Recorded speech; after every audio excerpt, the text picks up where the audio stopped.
Alhamdulillah ala ni'matil iman, alhamdulillah ala ni'matil islam, alhamdulillah ala ni'matil Qur'an.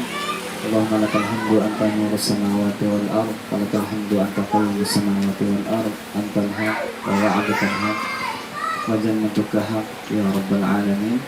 Allahumma habib ilaina al-iman wa zayyinhu fi qulubina wa karih ilaina al-kufra wal fusuq wal ma'asyan ya arhamar rahimin. Baik, ayah bunda yang sama-sama dirahmati Allah SWT, bagaimana kabarnya ayah bunda? Alhamdulillah baik ya. Biasanya ayah bunda kalau hari Jumat itu ada agenda berkisah ya. Kisah kalau kita lihat termasuk kurikulum yang luar biasa.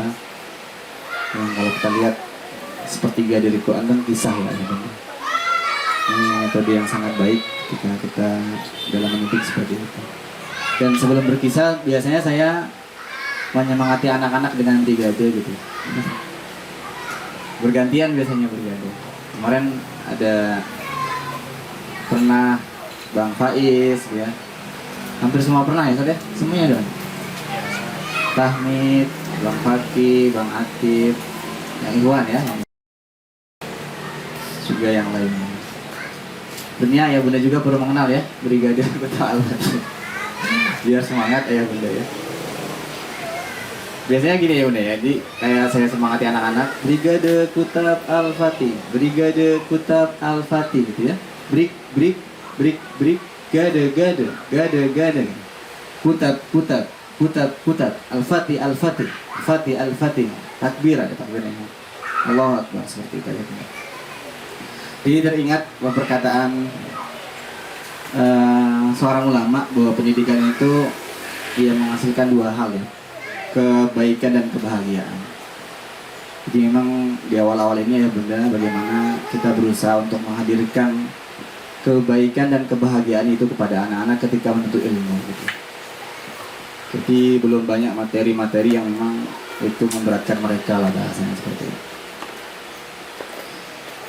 Nanti insya Allah juga kita akan mempelajari lebih dalam sebetulnya ya bunda terkait tema Makkiyah dan Madaniyah ini sangat penting sekali gitu ya. Dan kalau kita lihat karakter ayat-ayat yang tadi disampaikan pun berbeda gitu ya.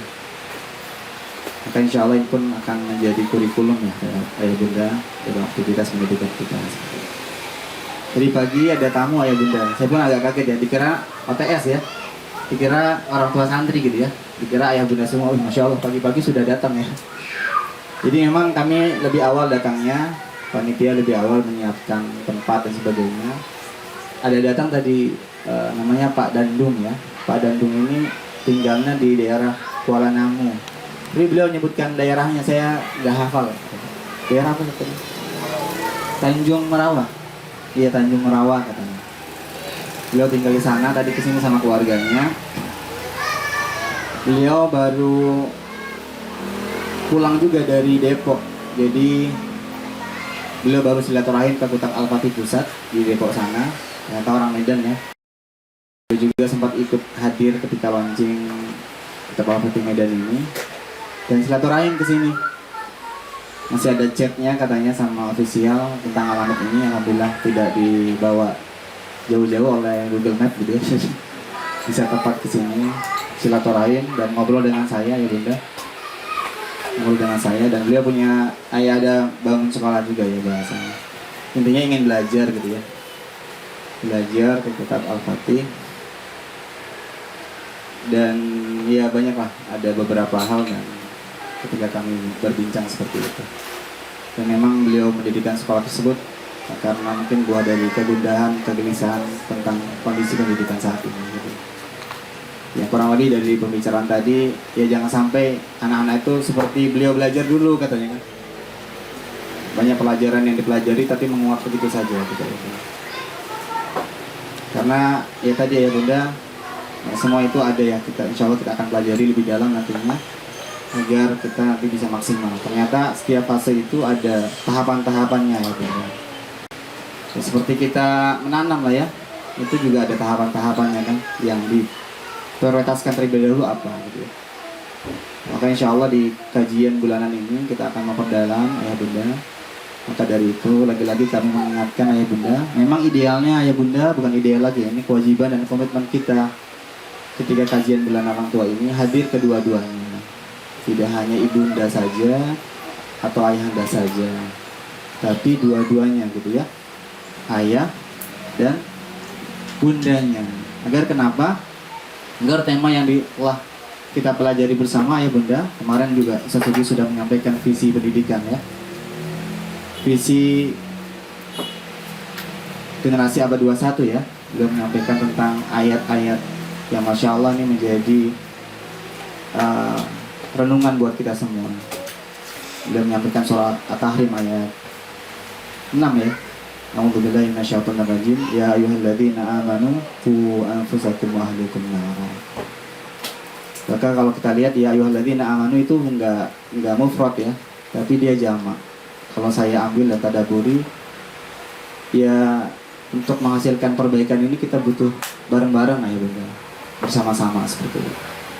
Dan tugas kita itu ya tadi ya bunda, menjaga diri kita gitu ya, menjaga keluarga kita dari api neraka. Ternyata tugas itu dibebankan oleh orang tua ya bunda, bukan hanya ayahnya saja, bukan hanya bundanya saja, tapi kedua-duanya. Dan insya Allah dengan kajian KBO ini mudah-mudahan merubah cara pandang kita nanti tentang pendidikan, tentang mendidik anak dan sebagainya seperti itu. Mudah-mudahan dengan hal itu pendidikan kebaikan-kebaikan tersebut tergulir nantinya di keluarga kita sama-sama seperti itu. Maka sekali lagi saya mengingatkan ayah bunda untuk kedepannya, ya saya lihat ada beberapa mungkin ya yang belum hadir, dikuatkan kembali nantinya ayahnya atau bundanya juga ya untuk hadir KBO ini gitu. Bahkan ada keluarga ya bunda, beliau tuh memang mengosongkan, tidak ada agenda lain kecuali beliau harus hadir di KBO ini. Sempat itu waktu pas pendaftaran ayah bunda, nanti juga saya sampaikan ayah bunda insya Allah untuk grup ayah itu sebenarnya grup PSB ya, penerimaan santri baru. Jadi nanti saya akan share link ya. Kita nanti ada grup untuk para ayahnya. Jadi nanti untuk grup itu ayah bisa keluar dari situ gitu ya. Jadi nanti ada link grup buat grup para ayah seperti itu. Jadi ketika PSB itu memang insya Allah itu ditahapi dengan kedua-duanya hadir ya. Hadir, mendaftar. Kita baru pendataan terlebih dahulu ya bunda. Baru pendataan terlebih dahulu. Pendataan. Dan syaratnya itu harus dua-duanya hadir, gak hanya ayahnya saja ataupun ibundanya saja. Beliau tuh datang hanya beliau seorang suaminya saja, hanya suaminya saja kan. Kami jelaskan tentang yang menguatkan beliau gitu ya. Beliau pulang lagi ya, cukup jauh memang. Pulang lagi bawa istrinya gitu ya. Ya begitulah ya bunda. Jadi kedepannya KBO berikutnya tolong sama-sama dikuatkan kembali buat pasangannya gitu ya, baik ayah atau bundanya untuk memprioritaskan kajian KBO ini. Karena kalau bahasanya mungkin ini seperti silsilah gitu ya bunda ya. Kalau mungkin satu saja kita tidak hadir, boleh jadi nanti ada pemahaman yang tidak utuh, sehingga itu yang melemahkan nanti perjalanan berikutnya. Tapi kalau sama-sama hadir, jadi sama-sama memahami kan, sama-sama memahami dan bisa memaksimalkan apa yang nanti dipelajari di KBO ini seperti itu. Insya Allah KBO ini sudah ada kurikulumnya terkait hal ini, nanti kita akan maksimalkan. Setelah itu nanti ada informasi dari pusat. Biasanya kalau wali santri baru itu ada kajian online nanti ayah bunda untuk ranah memahamkan. Karena memang kalau kita lihat persentase terbesar pengaruh pendidikan ini ada di orang tua. Jadi nanti ada informasi dari pusat. Kami pun masih menunggu ya. Itu seperti apa nantinya. Data-data ayah bunda sudah masuk seperti itu insya Allah. Nah berikutnya ayah bunda, insya Allah kita akan tahapi terus ayah bunda. Ya sebenarnya selama berjalan ini banyak busro ya, banyak kebaikan-kebaikan yang hadir dari putra-putri ayah bunda gitu ya, ketika di kelas dan sebagainya. Saya dapati anak-anak yang masya Allah menjaga adab gitu ya. Bahkan waktu satu momentum gitu ya, ada guru yang beliau ngajar, karena kita prioritaskan adab sebelum ilmu ayah bunda, jadi kelas itu tidak akan mulai kalau memang anak-anak belum menjaga adab di majelis. Nah kita pun berusaha untuk mencontohkan itu ya. Jadi ustazahnya ngajar, ya masih inilah ya, namanya anak-anak ya bunda ya. Terus ustazahnya nggak melanjutkan, ya nggak melanjutkan. Terus nggak melanjutkan, tiba-tiba mungkin ada anak yang sudah merasa gitu ya, kok ustazahnya nggak ngomong-ngomong. Ngomong-ngomong, beliau sedih, sedih gitu ya, karena nggak belajar gitu ya, sedih gitu. Ternyata ada juga temannya yang sama gitu, ikut sedih gitu ya, maksudnya nggak. Nah, alhamdulillah setelah itu baru mulai pembelajaran seperti itu. Seperti yang lainnya juga ya Bunda, Masya Allah banyak busur gitu ya, banyak kebaikan-kebaikan yang hadir. Dan ini juga syariatnya dari guru-guru yang menyampaikan ya, Ustaz Rahmat, Ustaz Hamidan, Ustaz Ima itu. Ketika kami coba mempolahkan beberapa hal, tahapan-tahapan terkait adab seperti itu. Sebelum masuk ruangan gitu dan sebagainya, seperti itu ya Bunda. Masuk ya merapikan sendal gitu ya, ada yang Masya Allah beliau inisiatif sendiri gitu ya, padahal usianya mungkin masih kecil gitu ya, beliau merapikan dan sebagainya. Yang mudah-mudahan ini menjadi kebaikan-kebaikan kalau ayah bunda nanti mendapati anak-anak mungkin berdialog. Kemarin juga ada dialog ya, Masya Allah ya, dialog iman lah bahasanya kan, ada dialog yang itu menurut kami ya sebuah kebaikan yang Masya Allah sangat besar dan perlu kita jaga dan kita teguhkan. Nah berikutnya alhamdulillah ya bunda, untuk modul pembelajaran ini sudah ada. Insya Allah selepas KBO ini nanti silahkan menghubungi Ustazah Ima gitu ya untuk pembelian dan sebagainya, Insya Allah ayah bunda. Jadi sebagaimana diketahui bahwa di Kitab Al-Fatih ini itu ada 2 kelas Quran dan kelas iman seperti itu ya.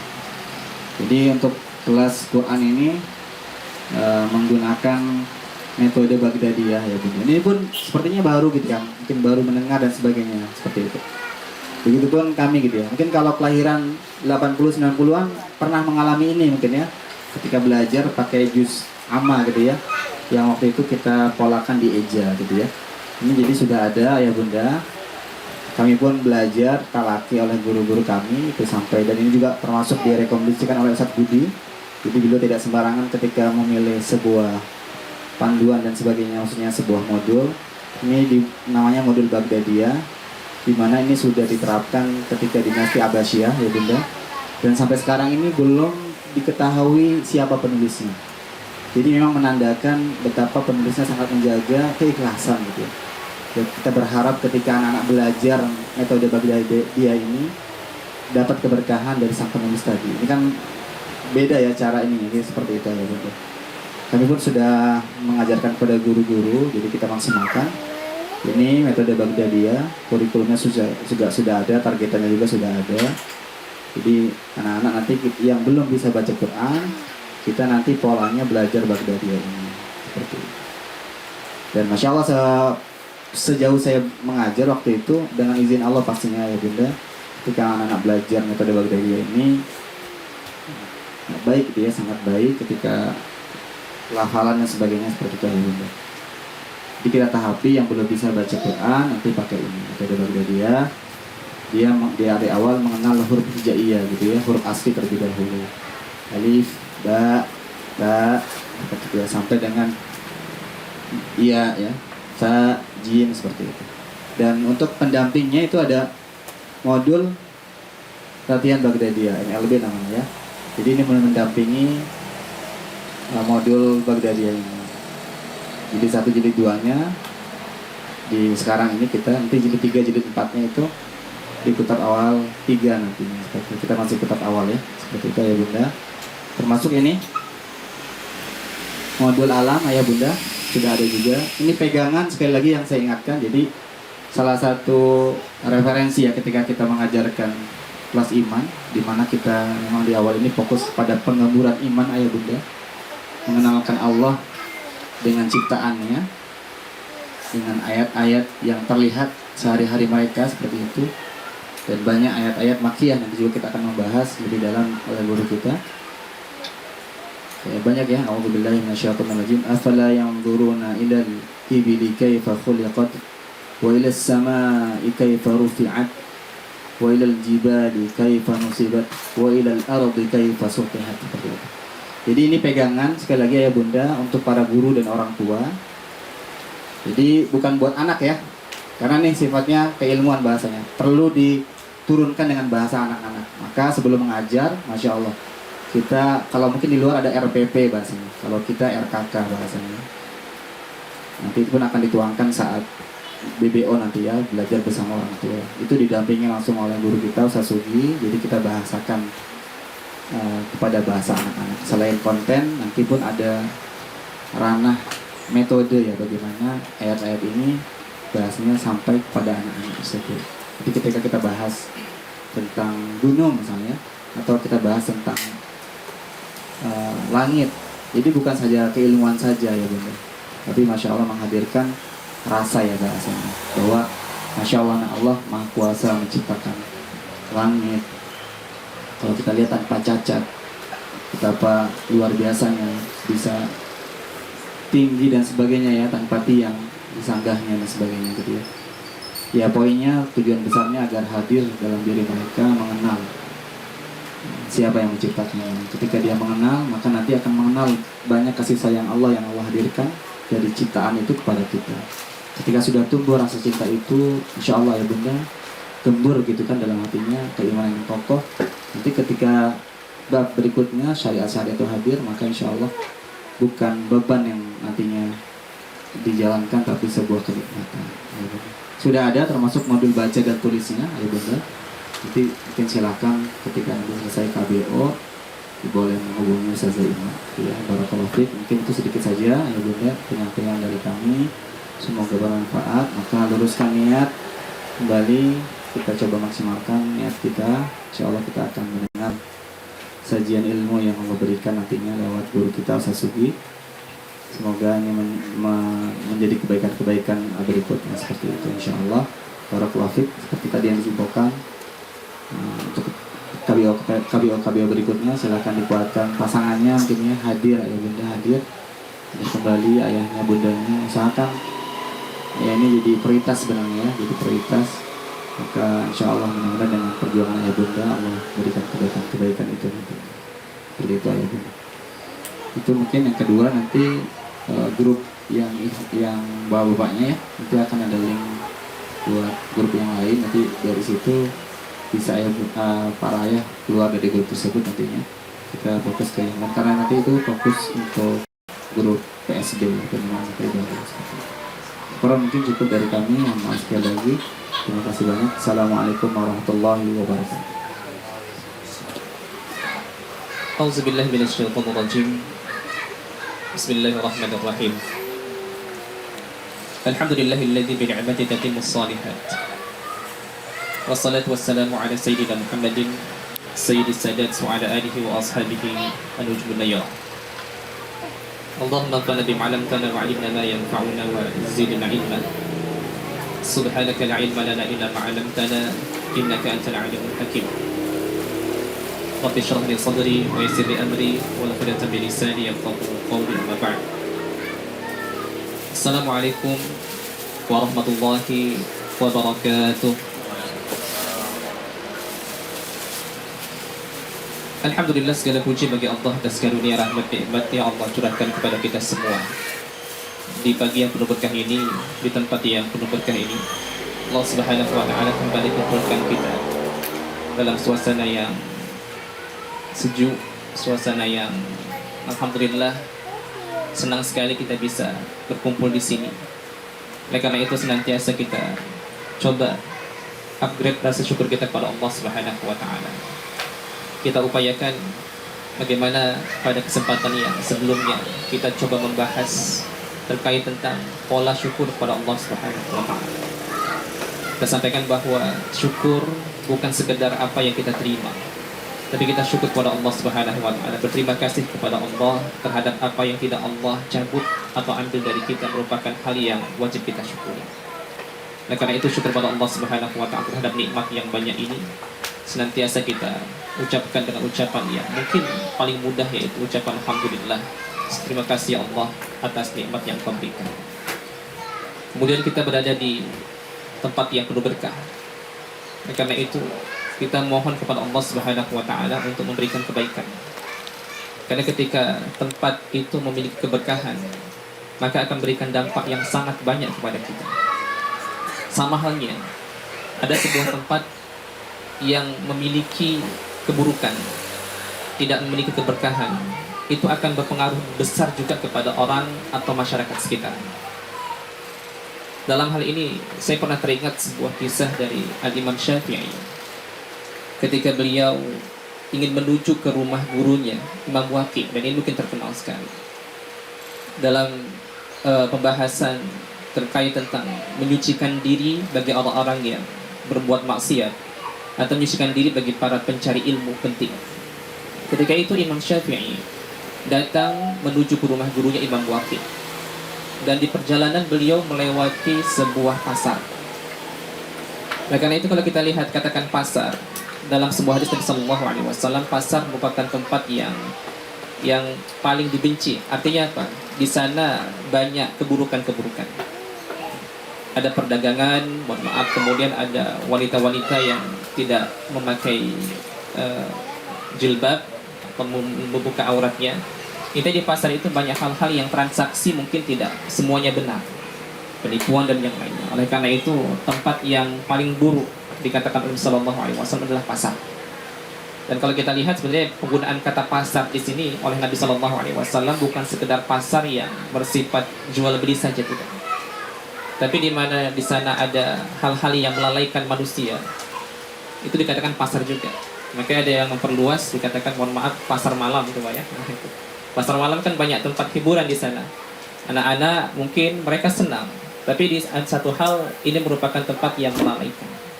Sehingga kita kembali ke cerita tadi bahwa Imam Syafi'i ketika ingin datang ke rumah gurunya itu melewati tempat ini. Dan ternyata ketika beliau sampai di depan gurunya untuk menyetorkan hafalan dan menyampaikan ilmu yang telah dihafal, beliau ada melupakan satu ilmu. Oleh karena itu beliau mengkoreksi apa yang menyebabkan aku lupa.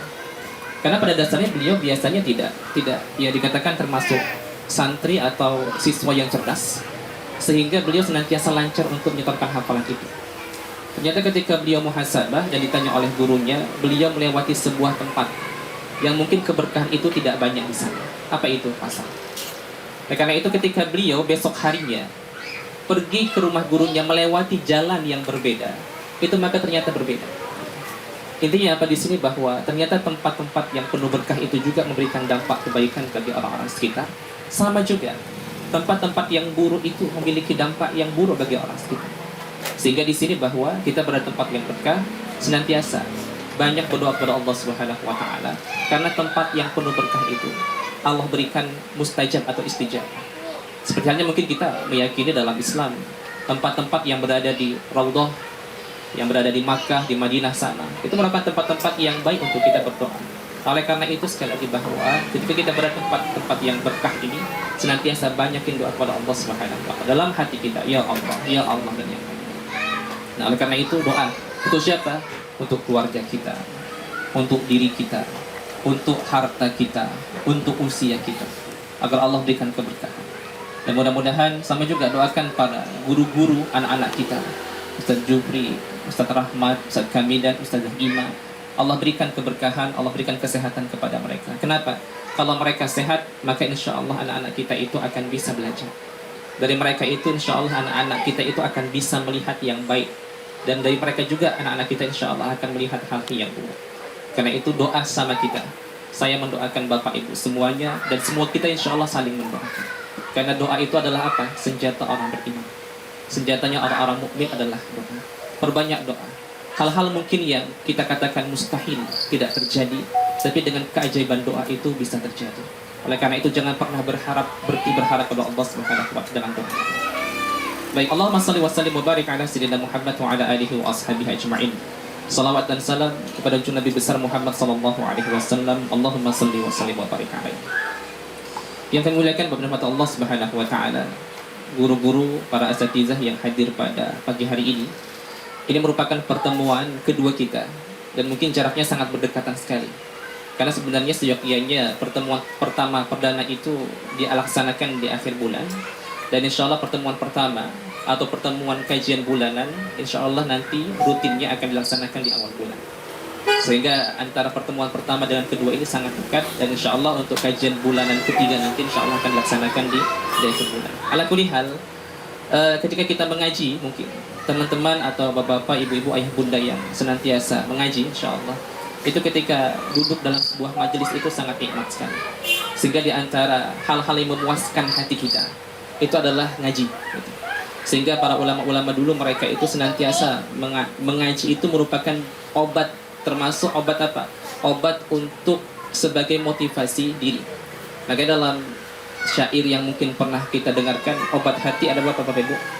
Obat hati ada 5. Gitu kan. Jangan didendangkan Pak ya, mungkin Pak Saladin sudah nggak sabar ini mendendangkan itu ya. Pembuat hati ada 5. Di antaranya apa? Yaitu mengaji, dekat dengan orang-orang yang soleh, kemudian senantiasa membaca Al-Quran. Itu termasuk bagian obat hati. Oleh karena itu kalau kita senantiasa berusaha untuk memberikan obat kepada hati kita, maka hati kita itu sehat. Kalau hati kita itu sehat, maka insya Allah semuanya akan sehat. Tapi kalau hati itu buruk, maka insya Allah semuanya akan menjadi buruk. Mungkin makanan yang sehat saja terlihat akan buruk ketika apa? Ketika hati itu hati yang kotor. Baik, ayah bunda Allah Subhanahu wa taala, pada kesempatan kali ini kita akan mengkaji dan mengaji terkait tentang tema yang sangat penting dalam kurikulum pendidikan, yaitu tema berhubungan dengan Makkiyah dan Madaniyah. Mungkin sebagian kita sudah pernah mendengar tentang tema ini, yaitu ada yang disebut dengan fase Makkah, fase Madinah. Atau nanti kalau kita lihat kerucutan berhubungan dengan Al-Quran, ada Al-Quran, surah-surah yang berhubungan dengan Makkiyah dan Madaniyah. Itu. Dan satu hal yang sebelum kita masuk kepada pembahasan terkait tentang hal ini, mungkin kita ingin mengatakan bahwa kenapa kita membahas tentang Makkiyah dan Madaniyah. Ya, gampangnya Makkiyah adalah dinisbahkan kepada Makkah, kota Makkah. Madaniyah adalah dinisbahkan kepada Madinah. Kenapa? Karena Nabi SAW ketika beliau Allah utus, beliau mengajarkan Islam, ya, memberikan risalah keislaman kepada kita itu, kepada umat manusia selama 23 tahun. Ada fase di mana 13 tahun berada di Makkah dan 10 tahun berada di Madinah. Jadi fase 2 itu Nabi SAW tidak terlepas. Nabi tidak pernah ke Indonesia. Kalau ke Indonesia mungkin ada fase Indonesia Pak ya, tapi tidak ada seperti itu. Nabi hanya di Mekkah dan di Madinah. Dan mengapa kalau kita lihat Allah Subhanahu wa taala, kita kembali ke data atau struktur atau bentuk berhubungan dengan peletakan. Kenapa Allah Subhanahu wa taala mengutus Islam atau mengutus nabinya itu pertama di tanah Makkah? Kedua, kenapa Allah Subhanahu wa taala mengutus nabinya itu dari suku yang disebut dengan suku Arab? Kenapa tidak dari tanah yang disebut dengan tanah Nusantara? Atau nabinya yang berasal dari Nusantara, silahkan mau sukunya suku Batak, Jawa, seperti itu. Tapi kalau saya pernah dengarkan cerita siapa itu? Ustaz, guru kita Abdul Somad, kalau ada nabi orang Jawa, lucu juga namanya Pak ya. Nabi siapa? Kalau kan Nabi Muhammad, ini enggak Nabi Paijo, itu kan agak sedikit aneh itu Pak itu. Maka Nabi Muhammad SAW Allah utus sebagai nabi. Dan intinya letak geografis ini menentukan. Sehingga kalau kita membaca tentang sejarah atau membaca tentang fikih sirah, segala sesuatu yang berhubungan dengan Nabi Muhammad SAW itu bukan tanpa sebab. Ada hikmah di sana. Seperti halnya ketika Allah Subhanahu wa taala, contoh kita saja ketika membuat sebuah perencanaan atau membuat sesuatu, itu pasti ada perencanaan matang di sana. Tidak sia-sia. Begitu juga Allah Subhanahu wa taala ketika menentukan tempat, siapa dan apa, itu ada rahasia di sana. Sehingga ketika para ulama-ulama mengatakan bahwa Allah Subhanahu wa taala mengutus Nabi Muhammad SAW di kota Makkah. Kenapa? Karena kota Makkah itu secara geografis, kalau kita lihat dari unsur atau posisinya, kota Makkah merupakan kota yang berada di tengah-tengah dunia. Kota yang berada di tengah-tengah dunia. Kenapa? Karena ini berhubungan dengan tugas selanjutnya atau misi selanjutnya. Artinya apa? Ketika seorang itu ingin menyampaikan sesuatu, maka sebaiknya dia berada di tengah. Agar apa? Agar mudah untuk diakses oleh orang-orang yang ada di sekitarnya.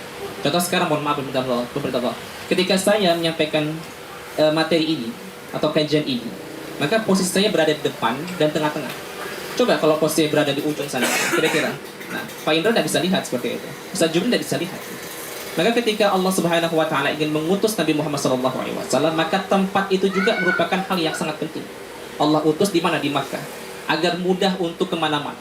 Sehingga dalam waktu kita katakan pada kajian sebelumnya itu 30 tahun itu Islam sudah menyebar ke seluruh dunia. Coba ya. Kenapa? Karena posisi strategis itu menentukan. Dan ada pembahasan-pembahasan yang lain, insyaallah nanti kita akan bahas tentang fikih sirah, yang berhubungan dengan hikmah-hikmah Allah Subhanahu wa taala mengutus dan menempatkan Nabi sallallahu alaihi wasallam. Oleh karena itu, Makkah, Madinah ini merupakan kota yang sangat penting dalam Islam. Oleh karena itu juga kalau kita ditanya mungkin ya banyak di antara kita umat Islam, di antara mana kota ini umat Islam yang benar Pak ya, nih yang benar nih Pak. Kalau ditanya punya rezeki, mana kota yang ingin sekali dikunjungi kalau Allah berikan nikmat rezeki? Mungkin jawabannya cuma dua, kota Makkah dan kota Madinah. Dia tidak akan mengatakan ke Las Vegas, tidak ada Pak seperti itu. Itu umat Islam yang benar tuh Pak ya. Tapi kalau umat Islam yang nggak benar baru mungkin kemana? Contohnya ke Amerika seperti itu. Itu bu. Tapi kalau dikatakan umat Islam kenapa? Karena Allah memang berikan rasa cinta kepada kita untuk bisa mengunjungi kota tersebut, Makkah dan Madinah. Dan Nabi SAW mengatakan bahwa kita ini diperkenankan atau dianjurkan untuk syaddur rihal, bersusah payah atau berusaha mengusahakan untuk senantiasa atau untuk mengunjungi 3 kota ini. Pertama apa? Makkah. Kedua, apalagi Bapak Ibu? Madinah. Dan ketiga apa? Baitul Maqdis, Al-Aqsa. 3 tempat ini kita yang diperintahkan untuk berusaha untuk mengunjungi tempat ini. Selebihnya tidak. Ke Kapadokia enggak, Bapak ya. Kemudian ke Istanbul enggak juga seperti itu. Walaupun mungkin ini kota-kota bersejarah. Andalusia juga termasuk kota-kota bersejarah dalam Islam dan mungkin kita bisa melihat tempat-tempat ini. Tapi 3 kota inilah yang senantiasa Allah letakkan dalam hati kita untuk kita kunjungi. Kemudian ketika Allah Subhanahu wa taala, mengapa Allah Subhanahu wa taala juga mengutus seorang nabi itu dari bangsa Arab? Karena mungkin sekarang ini ada orang-orang tertentu, mohon maaf, yang agak sedikit anti kepada Arab tuh Pak ya. Ya, jadi ada istilah-istilah tertentu mungkin yang ketika Pilpres kemarin tahun 2000 berapa Pak? 2019 kemarin itu masih terbawa-bawa, ada istilah kadrun tuh Pak ya. Ada istilah dan yang lainnya yang disebutkan kepada Arab. Artinya bahwa hal-hal ini tidak benar. Kita tidak boleh merendahkan bangsa seperti itu. Dan kenapa Allah Subhanahu wa taala mengutus Islam itu dari Arab? Ini pemanasan dikit sebelum kita masuk ke tema ini. Bahwa Arab itu dalam Al-Qur'an oleh Allah Subhanahu wa taala dijelaskan, Al-A'rabu asyaddu kufran wa nifaqa. Arab, suku Arab itu adalah suku yang paling kufur dan paling munafik. Sehingga kalau kita katakan bahwa Islam hikmahnya Allah turunkan kepada suku yang paling kufur, paling munafik, itu siapa? Arab. Maka pada dasarnya sebenarnya Allah ingin menguji coba atau ingin memberi informasi kepada kita bahwa Islam itu yang diturunkan kepada bangsa yang sangat kufur, yang sangat munafik, itu mereka menjadi orang yang lebih baik. Apalagi kalau Islam itu diterima oleh bangsa yang mungkin kekufuran tidak ada, atau kesyirikan atau kemunafikan itu lebih rendah gitu. Karena contoh ketika Islam itu datang ke Indonesia, kalau kita bandingkan, contoh Pak ya, antara mohon maaf bangsa Arab dengan bangsa Indonesia, itu sebenarnya tingkat kelembutan hatinya itu luar biasa. Bangsa Indonesia ini luar biasa Pak. Ya, contoh dulu kami waktu kuliah itu Pak, termasuk ciri khas mahasiswa Indonesia itu Pak, itu senyum kepada siapapun tuh Pak. Gak diajak ngobrol pun senyum Pak ya. Jadi kalau makanya sampai guru-guru kami, syekh-syekh kami, ini ente kerja senyum aja seperti itu. Karena seperti itu. Ya karena Indonesia itu sangat ramah sekali, sangat ramah sekali. Kepada siapapun dia senyum. Gitu. Nah, ini termasuk kelebihan kita. Artinya Indonesia ini memiliki hati yang sangat lembut, mudah bergaul. Gitu. Kalau orang Arab Pak, itu orang Arab dulu, itu untuk senyum sedikit agak sulit. Kita terkadang agak sedikit bercanda dengan mereka itu sulit sekali. Kalau kita kan Indonesia kan serius pun kadang-kadang bercanda Pak ya. Nah, serius pun kadang-kadang bercanda gitu. Kalau orang Arab tidak seperti itu. Maka dalam hadis Nabi SAW ada sebuah hadis Nabi mengatakan tabassumuka fi wajhi akhika sadaqah. Senyummu kepada orang lain, kepada saudaramu adalah sedekah. Artinya apa? Artinya orang-orang Arab itu mereka untuk senyum saja harus diajari Nabi SAW. Kalau kita kan enggak. Kita ini enggak diajari sudah senyum dulu Pak ya. Ya. Kalau nggak senyum itu dianggap sesuatu yang tidak tidak ramah gitu. Artinya apa juga bahwa umat Islam ini, Indonesia ini atau bangsa kita ini bangsa yang sangat mudah untuk menerima Islam. Sehingga Islam datang ke Indonesia kan tidak menggunakan hal-hal yang bersifat kekerasan. Ya, Islam datang ke Indonesia dengan cara yang sederhana, yang tabiat, yang tabii, yang natural, dengan cara akhlak yang baik yang diajarkan oleh siapa? Para guru-guru kita, para ulama-ulama kita. Berbeda dengan halnya Islam datang ke beberapa wilayah yang ada. Itu ada peperangan dan yang lainnya. Kenapa? Karena memang Indonesia karakternya karakter yang sangat mudah. Sehingga kita pahami bahwa kenapa tadi Allah mengutus agama ini kepada suku Arab, karena memang Allah ingin memperkenalkan kepada kita bahwa ketika Islam dipeluk atau diambil cahayanya oleh orang yang paling kufur dan paling munafik, itu berhasil merubah mereka menjadi bangsa yang luar biasa, diakui dunia dalam jangka 30 tahun menguasai dunia. Apalagi Islam itu dipeluk atau diambil oleh orang-orang yang tidak kufurnya tidak sekaliber mereka, munafiknya tidak seperti itu, maka akan lebih mudah. Karena itu mungkin kalau Bapak Ibu pernah membaca sebuah artikel, kalau tidak khilaf saya ada sebuah tulisan yang dikarang oleh Abul Hasan An-Nadawi, seorang alim ulama dari India. Dia mengatakan bahwa Islam itu lahirnya di mana? Lahirnya di wilayah Timur Tengah, di Arab, di Makkah. Dan tumbuh besar di mana? Di wilayah Asia Tengah. Di mana itu? Di India. Kemudian di wilayah-wilayah seperti pecahan Rusia dan yang lainnya. Tapi insya Allah Islam itu akan maju di mana? Di wilayah Asia Tenggara. Karena itu Islam ini insya Allah akan maju di wilayah kita. Kalau kita lihat, Masya Allah, umat Islam ini di Indonesia sangat semangat sekali dalam melaksanakan ajaran-ajaran. Hanya perlu semangat itu dipupuk dengan apa? Dengan keilmuan. Kenapa? Karena dalam beramal agama ini bukan cuma sekedar cukup terkait masalah semangat. Kalau semangat tidak dimiliki atau tidak dialasi dengan ilmu, itu akan bahaya. Semangat tidak dialasi dengan ilmu akan bahaya. Baik itu. Jadi berhubungan dengan Makkah dan Madinah ini sangat penting sekali. Ya. Dan Nabi SAW Allah utus di mana? Di Makkah. Kemudian Nabi SAW Allah hijrahkan ke mana? Ke Madinah. Dua tempat inilah menjadi tempat yang bersejarah bagi kita, dan kita berusaha untuk senantiasa bisa mengunjungi tempat-tempat tersebut. Baik. Ikhwas sekalian, ayah bunda Allah Subhanahu wa taala. Pertama, mengapa kita juga membahas tema ini, Makkah dan Makkiyah dan Madaniyah? Karena dalam berbicara pendidikan, kita sangat harus memperhatikan satu hal yang disebut dengan kurikulum.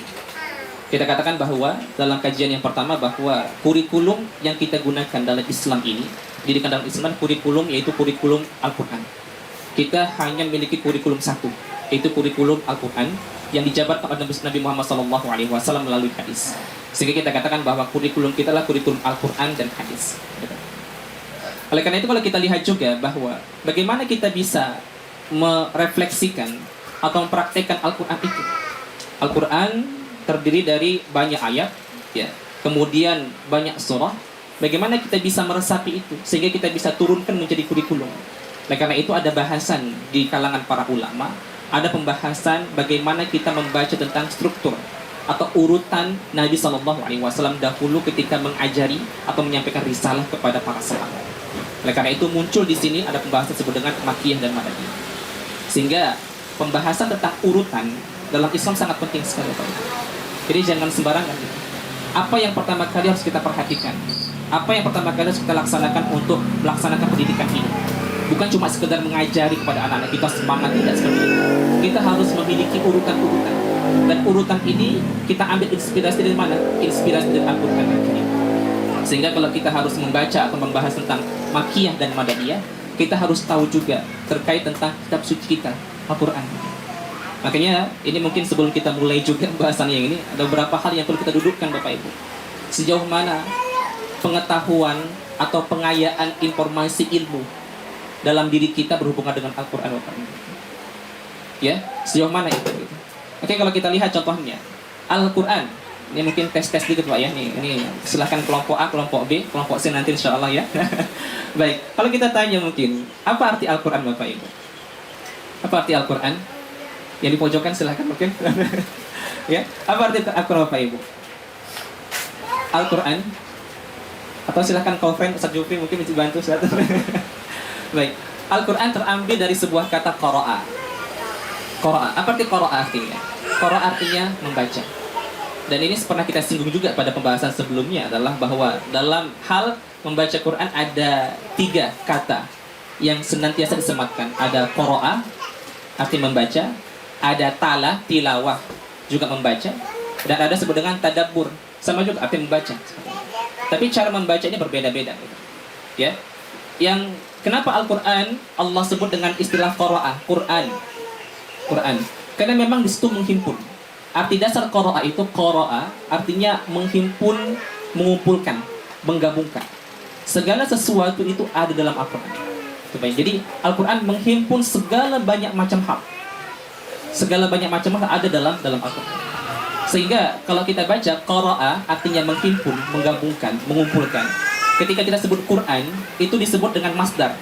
Masdar dalam bahasa Arab adalah mungkin sepadan dengan apa? Kalau bahasa Inggris namanya gerund, Pak ya, gerund. Gerund lah ya. Mungkin yang tahu bahasa Inggris gerund yang ada ing-nya. Ing itu disebut dengan gerund. Maka dalam bahasa Arab Quran itu disebut dengan masdar atau gerund itu. Dan biasanya kalau masdar atau gerund yang diimbuhkan akhiran an, alif dan nun, maka maknanya menunjukkan makna yang sangat sempurna. Maka dikatakan Quran adalah bacaan yang sangat sempurna. Bacaan yang sangat sempurna. Maka contoh cari kata-kata yang ada an-annya, Pak ya. Apalagi Ustaz contohnya? Irfan artinya pengetahuan. Pengetahuan yang sangat sempurna. Apalagi Pak? Syaitan, Pak ya. Ya, syaitan ada annya juga kan ya. Syaitan artinya apa itu? Kebencian yang sangat sempurna itu. Jadi benci sekali itu. Apalagi Pak ya? Hah? Subhan. Kesucian yang sangat sempurna. Jadi subhanallah, maka tidak ada yang kurang dari Allah Subhanahu wa taala. Sehingga dalam bahasa Arab kalau ada semat akhiran an, maka menunjukkan makna yang sempurna. Nah, kita katakan Al-Qur'an adalah bacaan yang sangat sempurna sekali. Tidak ada yang cacat di sana. Nah, contohnya banyak pembahasan di kalangan ulama, ulumul Quran namanya, ulumul Quran. Contoh di antara kesempurnaan Al-Qur'an, penyebutan kata diksinya itu. Pemilihan katanya itu tidak sembarangan. Tidak sembarangan. Antara penyebutan satu kata dengan kata yang lain itu pasti ada hikmah di sana. Contoh, kita katakan pada kesempatan kemarin, pengulangan dalam Al-Qur'an tidak sembarangan. Ar-Rahman, fa bi ayyi ala'i rabbikuma tukadziban. Ulang-ulang terus seperti itu. Maka ada hikmah di sana. Atau contohnya dalam bahasa Arab, kata-kata pujian itu memiliki makna yang banyak atau penyebutan yang banyak. Contohnya apa? Ada as-sana, artinya pujian. Ada al-madhu, artinya pujian. Ada alhamdu, artinya pujian. Tapi kenapa dalam surah Al-Fatihah Allah menyebutkan kata-kata alhamdu? Ada hikmah di sana. Nah, karena itu diksi atau kosakata yang disebutkan dalam Al-Quran tidak sembarangan. Allah Subhanahu wa taala memang mendesain atau menyebutkan, membuat hal ini agar manusia berupaya untuk menggali itu. Sehingga kalau kita katakan Al-Quran dikaji dari sisi bahasa, itu tidak akan pernah kering. Banyak nilai-nilai yang dikandung ke sana. Contoh juga termasuk kesempurnaan Quran. Kita kenal bahwa penyebutan kata hari, yaum, dalam Al-Quran. Nah, itu disebutkan sama seperti jumlah hari yang ada dalam setahun. Dalam setahun jumlah hari berapa Pak Bu? Dalam setahun 365, iya Pak, kira-kira seperti itu. Nah, di Quran sama juga disebutkan kata itu sebanyak 365 kali. Kata bulan disebutkan sama seperti jumlah bulan dalam kehidupan kita. Jumlah bulan berapa Bu? 12 bulan gitu. Tambah satu lagi bulan purnama Ustaz ya, atau 13. Nah, ada berapa? Ada 12. Sama juga kata syahrul disebutkan 12 kali. Oleh karena itu, kalau ini kita katakan bacaan yang biasa atau disebutkan bahwa ini merupakan karangan manusia, bisa dibuat seperti itu? Tidak bisa. Sulit sekali. Makanya Al-Quran menantang kepada orang-orang ketika itu orang-orang Arab yang memang sastranya sangat tinggi sekali dalam berbahasa Arab itu. Untuk apa? Untuk membuat satu ayat saja yang semisal dengan Al-Quran. Mereka tidak bisa. Atau dulu bahkan ada seorang nabi palsu Pak ya, coba memenuhi tantangan ini tuh. Namanya Musailamah Al-Kadzab. Dia pada zaman itu Musailamah Al-Kadzab membuat sebuah ayat ingin mirip-mirip dengan apa? Dengan Al-Quran. Contohnya di Quran ada surah yang disebut dengan surah gajah. Apa itu Pak? Al-Fil. Sama juga Dia membuat sebuah surah yang namanya surah gajah. Tapi antara surah gajah Al-Fil yang ada dalam Quran dengan surah yang dia buat itu maknanya berbeda. Contohnya apa Pak? Yang mengatakan ini, surah dia ini, versi dia. Wal fil, demi gajah. Wa ma adraka mal fil. Apakah kamu tahu gajah itu? Gitu. Lahu khurtumun tawil. Gajah itu memiliki belalai yang panjang. Seperti itu. Kira-kira kalau kita kaji, ada maknanya itu, ada hikmahnya, atau ada sesuatu yang bisa diambil situ? Tidak ada. Beda dengan alam tara kaifa fa'ala rabbuka bi ashabil fil. Ada hikmah di sana. Sama juga beliau atau dia tadi membuat sebuah surah namanya sebenarnya surah kata. Surah kodok apa ya? Dia buat kalimatnya ya difda bin tadifda'ain niqima taniqin a'laki fil ma'i wa asfaluki fitin. Itu Pak. Memang sekilas ini sama seperti ayat Quran tuh ya. Kalau nggak tahu Pak, ya difda bin tadifda'ain niqima taniqin a'laki fil ma'i wa asfaluki fitin. Amin kata Pak. Ya itu bahaya coba. Kita nggak tahu kenapa, karena nggak tahu bahasa nggak tahu. Padahal kalau kita lihat artinya apa, tidak ada makna dalam ayat ini. Ya difda bin tadifda'ain, wahai kata atau kodok, anak dua ekor kodok. Niqima taniqin, berkuak-kuaklah kamu sesuka hatimu. A'laki fil ma'i, kepalamu di atas, wa asfaluki fitin, dan kakimu di bawah. Apa hikmah dari makna ini? Tidak ada. Memang secara balaghah, secara sastra bisa ada pembahasan disebut dengan sajak di sana. Ada keindahan di sana dari sisi intonasi atau irama, ada. Tapi secara makna tidak. Al-Quran tidak seperti itu. Al-Quran secara pendengaran kita, artinya secara irama saja itu ada. Tapi makna juga harus ada. Tidak cuma sekedar pembunyian saja, tidak. Oleh karena itu tidak ada yang bisa mengimbangi berhubungan dengan Al-Quran itu. Sekali lagi bahwa Al-Quran adalah bacaan yang sangat sempurna sekali. Kemudian juga contohnya, termasuk bagian yang mengatakan atau yang kita katakan Al-Quran adalah bacaan sangat sempurna. Itu Pak ya. Adalah orang yang paling pintar membacanya adalah orang yang tidak tahu maknanya. Orang yang paling pintar baca Quran Bapak Ibu sekarang ini adalah orang yang tidak tahu maknanya. Siapa itu? Kita orang Indonesia Bapak Ibu. Kita. Kalau kita di dunia ini ada musabakoh membaca Al-Quran, hifzul Quran, musabakoh tilawatul Quran. Dulu waktu kami kuliah itu hampir setiap tahun itu ada musabakoh tingkat internasional yang dilaksanakan oleh negara Tunis, negara Libya, beberapa negara yang ada Maroko gitu. Mereka membuat musabakoh tingkat internasional. Dan dari Indonesia biasanya mengirimkan utusan.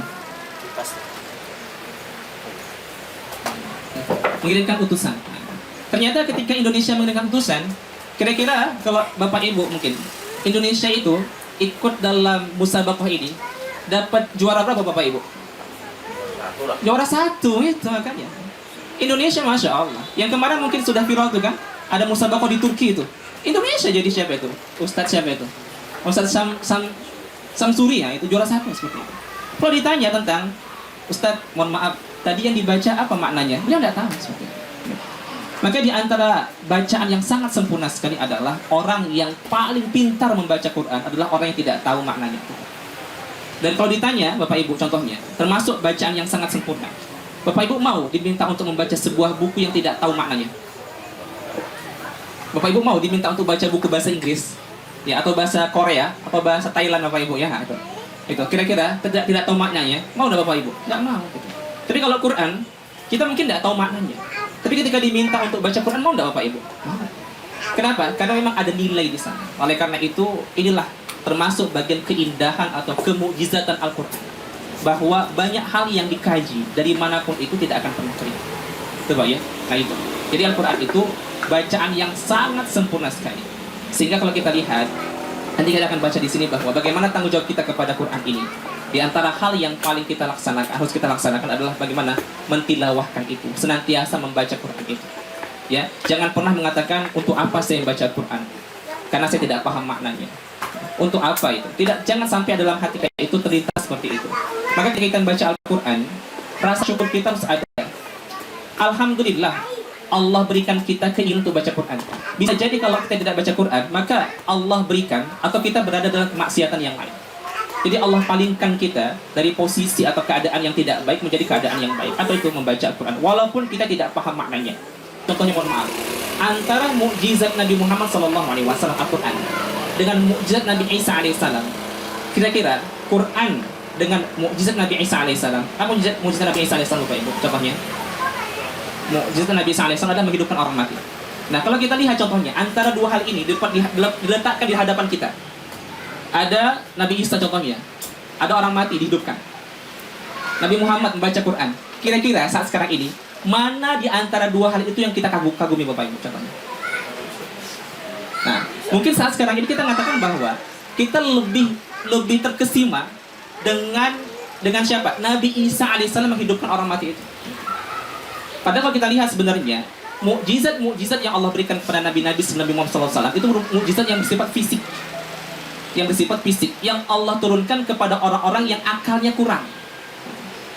Berarti kalau mohon maaf Bapak Ibu Allah, kalau kita saat sekarang ini merasa terkesima dengan mukjizat yang berbentuk fisik itu berarti mohon maaf standar akal kita itu lebih menurun. Kita lihat pesulap merah Pak ya, Masya Allah, pesulap hijau, pesulap biru itu Pak ya, ketika membuat sebuah sesuatu kita terkesima. Padahal tidak. Kenapa Al-Quran Allah turunkan terakhir kali? Karena pada dasarnya itu berhubungan dengan kematangan cara berpikir masyarakat. Kalau dahulu mungkin orang-orang yang belum matang akalnya, ketika mereka diberikan dalam tanda kutip untuk menyatakan atau memahamkan, meyakinkan tentang kerasulan dengan hal-hal yang bersifat apa? Tanda kutip mohon maaf ya, bersifat supranatural, yang hebat. Itu mereka percaya. Kenapa? Karena mereka itu belum matang akalnya. Sama seperti kita Bapak Ibu contohnya, punya anak tuh Pak ya. Mohon maaf sekali bukan menipu anak, bukan nokok-nokokin anak Pak ya. Contohnya kita anak-anak kita coba sulap-sulap ya, ada karet nah, berubah kan seperti itu. Tapi kalau orang tua contohnya saya buat seperti ini Ustaz Fauzan, percaya enggak? Ada karet saya lipat jadi berubah. Enggak bisa itu. Kenapa? Karena anak-anak akal belum matang, mereka percaya. Sendok ya, kita gini-gini kan Pak ya contohnya. Kan bengkok kan seperti itu. Tapi kalau kita katakan ke anak-anak, Masya Allah, mereka terkesima itu. Karena mereka menganggap itu suatu yang hebat atau yang berubah. Tapi kalau saya katakan Ustaz Rahmat, bengkok Ustaz, nah enggak harus cari Ustaz Rahmat seperti itu. Kenapa? Karena Ustaz Rahmat akalnya sudah matang gitu. Maka kalau kita contohnya kita terkesima tentang mukjizat yang diberikan pada Nabi Isa alaihissalam ketimbang Al-Quran, itu berarti ada penurunan kualitas akal di sana. Ya. Makanya kalau kita lihat juga contohnya bagaimana kita menyikapi mukjizat ini. Kita katakan kita sangat terkesima dengan mukjizat Nabi Isa alaihissalam. Tapi ketika kita mendengarkan bacaan sebuah ayat Al-Quran, tidak sama rasa kita ketika kita kagum dengan mukjizat itu. Itu bagaimana seperti itu? Maka di sini perlu ada sesuatu yang miss di sana. Nah, karena itu kita katakan mukjizat itu adalah Al-Quran. Tapi bagaimana cara kita memahami mukjizat ini? Gitu? Ya. Nah, oleh karena itu mukjizat ini harus coba kita pahamkan bagaimana kemukjizatannya. Kita mengatakan bahwa Al-Quran adalah mukjizat. Tapi di mana letak kemukjizatannya itu? Kalau Nabi Isa jelas, Nabi Musa jelas, ada tongkat Pak ya, tongkat dipukulkan, terbelah laut itu seperti itu. Luar biasa itu Pak ya. Mungkin kita akan terkesima itu. Tapi kalau kita bacakan sebuah ayat itu tidak terkesima.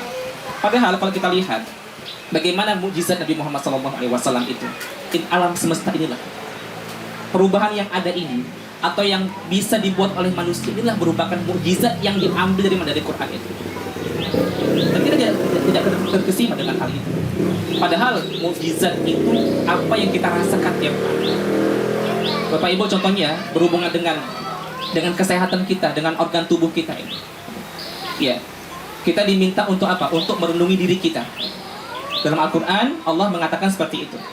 Ya, wa fi anfusikum afala tubsirun. Pada diri kalian, apakah kalian tidak merenungi itu? Kalau kita merenungi ayat tersebut dan merenungi diri kita, akan sangat luar biasa sekali. Bahkan mukjizat yang disebutkan tadi itu, Nabi Musa, Nabi Isa itu akan mengalahkan itu. Ya, coba perhatikan diri kita Bapak Ibu. Contoh mohon maaf ya, berhubungan dengan siklus pembuangan kita. Contohnya mungkin sakit perut Bapak Ibu. Bisa sakit perut kita disetel Bapak Ibu. Ya, mungkin saya sakit perutnya sekitar 2 jam lagi, bisa nggak Bapak Ibu? Nggak bisa. Bapak Ibu ingin tidur, contohnya saya nggak mau tidur hari ini. Dalam waktu 5 hari saya akan tidur seperti itu. Kira-kira bisa nggak Bapak Ibu? Nggak bisa. Artinya apa? Allah menciptakan itu semua. Dan Al-Quran menyebutkan itu. Nah, karena itu sekali lagi bahwa kemujizatan Al-Quran mengalahkan kemujizatan yang lain. Kenapa? Karena Al-Quran menggunakan akal. Yang cenderung digunakan untuk memahami Quran adalah akal. Sedangkan mukjizat nabi-nabi yang lain adalah menggunakan fisik, menggunakan apa? Rasa. Dan dalam tubuh kita yang paling agung adalah hati dengan akal kita. Ketika ada sesuatu itu yang digunakan untuk memahami mujizat menggunakan akal, maka menggunakan hati, maka itulah yang paling luar biasa. Karena itu sekali lagi bahwa Al-Quran adalah mujizat yang mengalahkan mujizat nabi-nabi yang lain. Pak ya. Baik. Nah, oleh karena itu ini pengetahuan kita tentang Al-Quran itu. Masih ingat Bapak Ibu, dari mata Allah ini berapa jumlah ayat dalam Al-Quran? Ini pada kemarin Bapak Ibu. Siapa ada Bapak Ibu? Berapa Bapak Ibu kemarin ini? Ini yang benar saya kasih hadiah apa insya Allah. Baik, berapa jumlah ayat Quran? 6.636. Udah dihitung Bapak Ibu kemarin pakai kalkulator di rumah? Enggak, ya. Nah, berapa? 6.236 detailnya itu. 6.236. Nah, dia catat Bapak Ibu ya. Insya Allah pekan depan saya tanya lagi insya Allah. Bulan depan. Baik, 6.236 ayat itu. Nah, sekarang kita masuk ke sini, ke tema kita ini. Dari 6.236 ayat tersebut, kalau kita lihat fasenya, Al-Quran kan diturunkan tidak sekaligus. Diturunkan secara munajjaman atau mufarraqan, berangsur-angsur. Sehingga ada pertanyaan pada sahabat dahulu, kenapa Al-Quran tidak diturunkan sekaligus? Gitu. Seperti yang kitab-kitab yang lainnya. Al-Quran seperti Zabur, Taurat, Injil. Allah turunkan sekaligus itu. Blek, jadi seperti itu. Tapi Al-Quran, Allah turunkan berangsur-angsur. Dalam waktu 23 tahun. Ada yang mengatakan 22 tahun, 2 bulan, 22 hari. Itu detailnya seperti itu. Tapi kita genapkan adalah 23 tahun. Kenapa? Karena ada hikmah di sana. Pertama, Allah ingin menguatkan Nabi Muhammad SAW. Kenapa? Karena Nabi SAW juga ketika beliau menerima wahyu, beliau merasakan kenikmatan untuk berbicara dengan Allah Subhanahu wa taala. Itu nikmat sekali. Ya. Bahkan kenapa? Karena memang berbicara atau ngobrol dengan Allah Subhanahu wa taala itu bagi yang merasakan nikmatnya akan nikmat. Sama seperti kita, contohnya. Kita kan komunikasi kita dengan Allah Subhanahu wa taala saat sekarang ini adalah satu. Apa itu Bapak Ibu? Salat dan doa. Dan terkadang ada satu posisi atau satu waktu kita merasakan nikmat sekali salat itu. Ada enggak Bapak Ibu? Ada. Kenapa? Karena memang berbicara atau ngobrol dengan Sang Pencipta itu, bermunajat dengan Allah melalui salat sangat indah sekali, sangat nikmat sekali. Bangun malam kita tahajud, ya, bertafakur, kemudian mengadu kepada Allah Subhanahu wa taala, itu sangat nikmat sekali. Oleh karena itu, Nabi juga merasakan itu. Apalagi Nabi langsung mengobrol dengan Allah Subhanahu wa taala. Sama seperti Nabi Musa alaihissalam dahulu.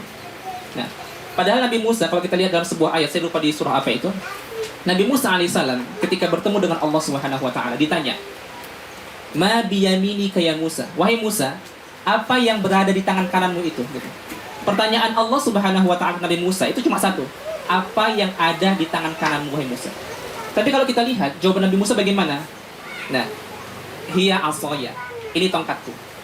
Seharusnya Nabi Musa cukup menjawab ini tongkat, selesai. Tapi Nabi Musa, karena ulama mengatakan karena nikmatnya mengobrol dengan Allah Subhanahu wa taala, Nabi Musa memperpanjang jawaban itu. Ini tongkatku. Dengan tongkat ini aku menggembala. Dengan tongkat ini kadang-kadang aku apa?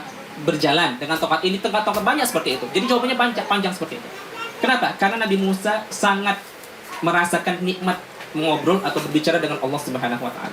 Atau kita tarik Bapak Ibu, sama contoh gini Bapak Ibu. Contohnya. Nih, dulu mungkin ya yang sudah menikah itu, ketika awal-awal nikah itu Pak ya. Mengobrol dengan pasangan itu nikmat enggak Bapak Ibu? Ya. Contohnya mungkin ketika LDR ya, baru nikah, contohnya berpisah seperti itu, chattingan tuh. Ya, satu chattingan itu bisa berjam-jam Pak ya. Bisa berjam-jam. Kenapa? Karena memang cintanya itu masih berbunga-bunga Bapak Ibu gitu. Ya. Ngobrol tuh masih lama-lama seperti itu kan. Tapi kalau sekarang Bapak Ibu kira-kira rasa itu kurang enggak Bapak Ibu ya? Ya. Nah, itu kenapa? Karena memang kita merasakan nikmatnya untuk mengobrol itu dengan pasangan kita. Ya, dengan pasangan kita. Kenapa? Cinta itu ada. Sama juga Nabi Muhammad SAW merasakan itu. Jadi di antara hikmah kenapa Allah turunkan Al-Quran secara berangsur-angsur, tujuannya untuk apa? Untuk memantapkan hati Nabi Muhammad SAW. Karena Nabi itu merasa bahwa mengobrol dengan Allah itu sangat nikmat sekali. Sehingga dia diturunkan dalam jangka waktu yang panjang, 22 tahun, 2 bulan, 22 hari. Kalau diturunkan sekaligus itu tidak seperti itu. Maka selesai. Itu yang pertama. Dan yang kedua, Al-Quran diturunkan secara berangsur-angsur itu tujuannya untuk apa? Tujuannya untuk menjawab pertanyaan-pertanyaan atau masalah-masalah yang dihadapi oleh para sahabat ketika itu. Ya, jadi modelnya kontekstual. Para sahabat bertanya tentang kasus ini, Allah jawab berhubungan dengan apa? Dengan hukum. Nabi minta kepada Allah untuk apa? Untuk memberikan jawaban seperti mulai wahyu. Jadi seperti itu. Sehingga kalau kita lihat di sini, inilah kurikulum tuntunan kepada kita yang Allah berikan dalam masa 22 tahun, 2 bulan, 22 hari. Sehingga di sini kalau kita lihat strateginya, ulama membagi dua. Dan pembahasan tentang Makkiyah Madaniyah tidak disebutkan dalam Al-Quran. Nabi tidak mengatakan tidak ada istilah dalam Al-Quran disebut dengan istilah Makkiyah Madaniyah, tidak ada. Ini istilah yang disebutkan oleh para ulama. Ulama ketika melihat itu maka mereka membagi fase, ya. Fase ayat Quran itu turun menjadi dua fase. Ada fase Makkiyah dan ada fase Madaniyah. Sekarang apa definisinya itu? Fase Makkiyah. Makkiyah adalah ini ada tiga pendapat yang menjadi perdebatan di kalangan ulama. Tapi kita ambil yang pendapat yang paling kuat. Ulama mengatakan bahwa fase Makkiyah atau ayat-ayat Makkiyah adalah ayat-ayat yang turun sebelum Nabi SAW hijrah. Ya. Jadi segala atau semua ayat yang Allah turunkan sebelum Nabi SAW hijrah itu disebut dengan ayat-ayat Makkiyah. Sedangkan ayat-ayat yang Allah turunkan setelah Nabi hijrah disebut dengan ayat-ayat Madaniyah. Nah, sekarang kita lihat, ya. Ini karena ayat-ayat tersebut, ini Pak, ini mohon maaf, mungkin kita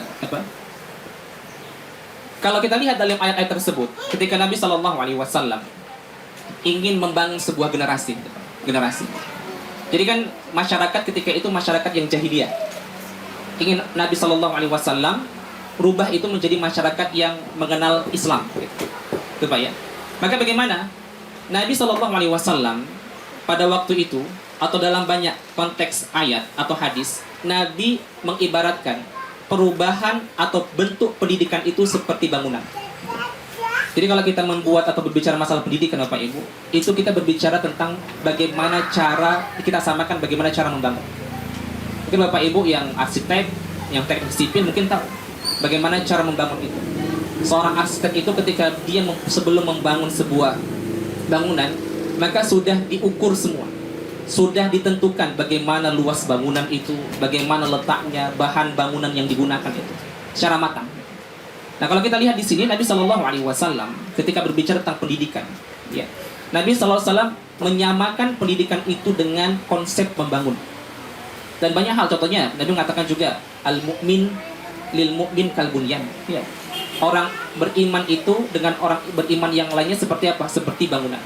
Artinya Nabi banyak menyamakan perubahan-perubahan atau kondisi umat Islam itu seperti bangunan. Makanya kita lihat di sini bagaimana cara kita membangun Bapak Ibu. Nah, kalau kita lihat dalam konsep pendidikan, maka pada dasarnya kita ketika membangun itu harus ada lahan. Maka di sini bagaimana lahan kita dalam pendidikan itu adalah siapa? Anak-anak kita. Maka anak-anak kita itu adalah lahan yang harus kita bangun di sana. Kita akan membangun apa? Membangun sebuah bangunan yang sangat besar sekali. Bukan sebuah bangunan yang biasa saja. Maka kalau kita ingin melihat, contohnya kita melihat sebuah bangunan yang luar biasa, yang megah gitu, kita akan terkesima lihat bangunan tersebut, luar biasa kuatnya, lantainya sampai berapa tingkat gitu. Tapi kalau kita lihat bangunan yang tinggi menjulang itu bisa berdiri kokoh, ada syaratnya. Ya, di antara syaratnya apa? Pondasinya harus kuat. Maka tidak bisa seperti itu. Maka kalau kita lihat di sini adalah membangun generasi seperti membangun bangunan besar yang menjulang tinggi. Dalam Islam banyak hal yang disamakan dengan bangunan. Seperti hadirnya para rasul, keutamaan umat Islam. Ini termasuk dalam hadis Nabi disamakan dengan bangunan. Dan kalau kita lihat juga pendidikan generasi itu sama dengan kita ingin membangun sebuah bangunan di sebuah lahan. Siapa lahan itu? Adalah anak-anak kita. Di lahan tersebut akan muncul bangunan besar bagaimana urutannya. Nah, oleh karena itu nih, fase Makkiyah dan Madaniyah ini pada dasarnya kita berupaya untuk apa? Untuk memberikan apa yang akan kita berikan kepada anak-anak kita. Bagaimana urutannya? Kita samakan contohnya Bapak Ibu. Dalam bangunan, sebelum contohnya bangunan itu sudah jadi, kita kata, tapi belum beratap. Kira-kira Bapak Ibu memberikan AC tidak Bapak Ibu kepada bangunan itu? Belum ada atapnya, Ibu berikan AC? Kan tidak seperti itu. Ini anak-anak belum bisa membaca Al-Quran. Tiba-tiba langsung kita ajari tentang apa? Tentang hal-hal yang menjadi hiasan gitu. Karena kan AC itu hiasan. Sedangkan yang menjadi dasar pondasi dia harus ada gitu. Maka dalam masalah ini ada urutan-urutan tertentu. Sepertinya kita membuat sebuah bangunan, tidak memberikan AC dulu ketika bangunan belum ada. Maka dalam mengajarkan anak kita juga harus ada urutan itu. Mana yang harus pertama kali kita berikan kepada anak kita? Ilmu apa yang harus kita berikan kepada anak kita itu? Ya kira seperti itu. Maka urutan makiyah madaniyah itu goalnya ke sana itu. Urutan-urutan itu. Dan itu dari mana inspirasinya? Dari inspirasi Nabi Muhammad SAW ketika Nabi mengajar kepada para sahabat. Baik. Nah, kurikulum nubuwah adalah Al-Quran. Fase Makkah, fase Madinah, ini telah kita katakan tadi 13 tahun. Nah, di sana kita lihat contohnya. Fase Makkah 13 tahun. Fase Madinah 10 tahun. Kenapa fase Makkah itu lebih lama daripada fase Madinah? Berarti ada hikmah di sana. Karena fase Makkah itu fase apa? Fase awal-awal. Nah, kalau kita tarik juga dalam proses pendidikan bahwa ini mendidik anak-anak kita di fase awal itu memang lebih lama. Dan kalau kita berbicara tentang kelamaan, itu lama, waktu yang lama. Ini kan berhubungan dengan kesabaran, Bapak Ibu. Ya, Nabi sangat sabar sekali menghadapi orang-orang musyrik, orang-orang kafir itu. Dan itu kesabarannya itu dalam jangka waktu yang lama, 13 tahun. Maka sama juga kita. Ketika mengajari anak-anak kita, Bapak Ibu rahmati Allah, itu. Kita harus sabar, Bapak Ibu. Karena fase anak-anak ini fase yang harus membutuhkan kesabaran. Nggak bisa kita bim salam bim abrakadabra ya dengan sulap anak kita langsung menjadi anak yang hebat, tidak bisa. Harus butuh kesabaran di sana. Ya. Nah, oleh karena itu juga kalau kita samakan tadi pendidikan dengan bangunan, maka ada pondasi di sana. Ada bangunan, ada hiasan. Maka kita katakan fase makkiyah ini adalah fase fondasi.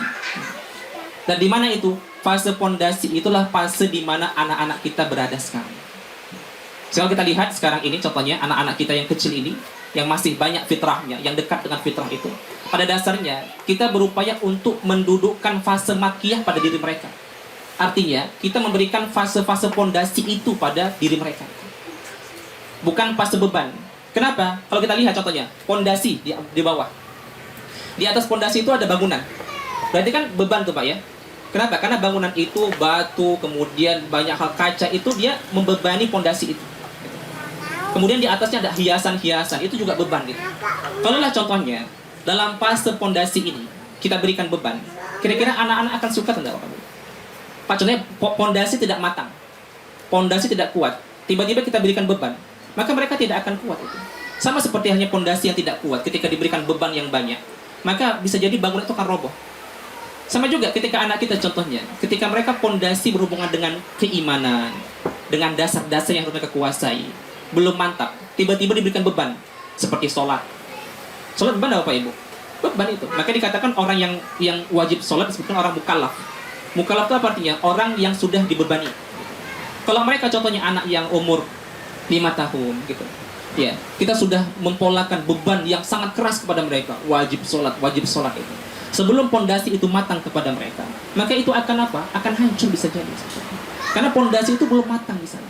Nah, karena itu di masa-masa inilah mereka di fase makkiyah itu mereka harus dimantapkan pondasinya terlebih dahulu sebelum mereka diberikan beban. Sehingga kalau kita lihat dalam Al-Quran itu ketika Allah Subhanahu wa Ta'ala mengkhitob atau memerintahkan sebuah beban ibadah kepada umat Islam itu, maka Allah memanggil dengan kata ya ayyuhalladzina amanu. Artinya mereka sudah siap untuk menerima beban itu. Ya. Allah panggil dengan ucapan yang sangat mesra, sehingga mereka itu menerima dengan cara yang indah sekali, sehingga mereka menikmati beban itu. Berbeda halnya kalau contohnya kita katakan tidak ada beban di sana, atau tidak tidak siap menerima beban itu, maka itu akan sangat berbahaya. Contoh mohon maaf kita sampaikan pada pengajian atau kajian pekan lalu itu bahwa contoh kita lihat ada anak-anak yang masuk sekolah pesantren gitu ya, pesantren. Mungkin dari kecil tidak dibiasakan fondasi berhubungan dengan kecintaan kepada ibadah. Di pesantren, ya alhamdulillah dia melaksanakan ibadah, dia mulai.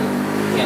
Tapi ketika sudah pulang ternyata, gitu, untuk sholat subuh saja mungkin bisa jadi ibu bapaknya yang bangunkan. Kenapa? Karena di sana fondasi cinta kepada ibadah itu belum ditanamkan secara maksimal. Coba ya. Makanya urutan ini, fondasi itu harus kita mantapkan. Dan bangunan yang berhubungan dengan beban itu nanti kita lihat dalam fase makkiyah ada berapa persen dia, apa saja. Baik. Nah, dalam Islam ini ada yang disebut dengan akidah, syariah dan akhlak. Maka kalau kita katakan bahwa fase pondasi ini adalah fase akidah, fase bangunan adalah fase syariah, dan hiasan itu adalah akhlak itu. Makanya kalau akidah, kalau kita lihat makiyah ini, makiyah itu adalah fase di mana kita menanamkan akidah kepada mereka. Contoh kita lihat dalam beberapa ayat yang turun di awal-awal, itu rata-rata ayat-ayat yang Allah turunkan di awal-awal itu merupakan ayat-ayat yang berhubungan dengan penanaman akidah, menanamkan kemantapan akidah kepada anak-anak, kepada masyarakat Arab ketika itu. Ya. Baik, Madaniyah nih, Makiyah adalah pondasi, Madaniyah adalah beban syariah. Beban di fase Makiyah nih. Kalau kita lihat juga tadi bahwa kita lihat dalam ayat-ayat Al-Qur'an yang turun pada fase-fase Makiyah. Gitu ya. Nanti kalau kita lihat contohnya, ini saya kutipkan di sini contoh. Bapak Ibu mungkin bertanya, mana apa saja surah-surah yang turun di fase Makiyah ini?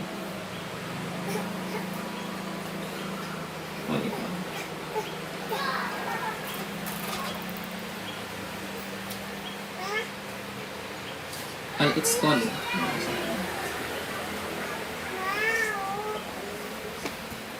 Bapak Ibu bisa baca Bapak Ibu kira-kira ini? Sedih atau malah bagaimana? Nah ini enggak. Inilah surah-surah yang turun di Makkah Bapak Ibu. Dalam beberapa banyak riwayat itu dalam kitab Fadail Al-Qur'an itu contohnya urutannya wahyu-wahyu pertama yang turun di Makkah adalah apa? Iqra bismi rabbikal ladzi khalaq. Surah Nun, ya ayyuhal muzammil, Al-Muddatsir, Tabat Siyada, Alam Nash idza syamsu kuwirat, ya.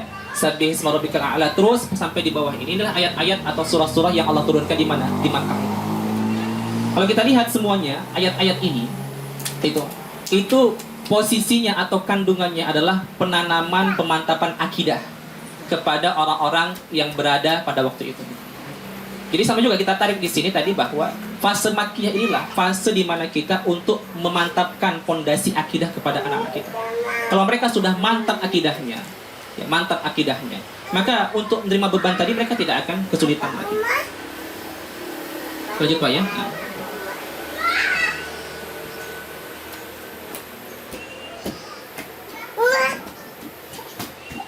Baik, nah tapi ada beberapa hal contohnya dalam surah-surah Makkiyah itu yang berhubungan dengan beban, dengan ibadah kita katakan. Itu ada, tapi tidak banyak Bapak Ibu.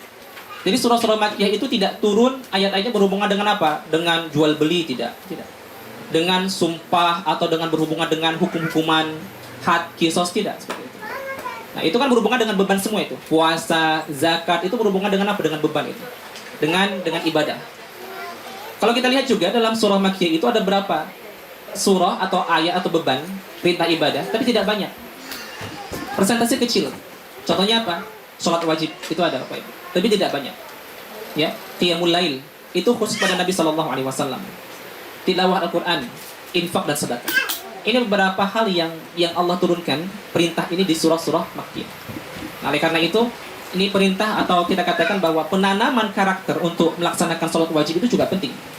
Tapi tidak diwajibkan kepada mereka karena mereka belum masuk ke ranah balik gitu. Maka dalam hadis Nabi sallallahu alaihi wasallam, muru auladakum bis-salati idza balagha sab'an, ya, wadribuhum idza balagha asyran.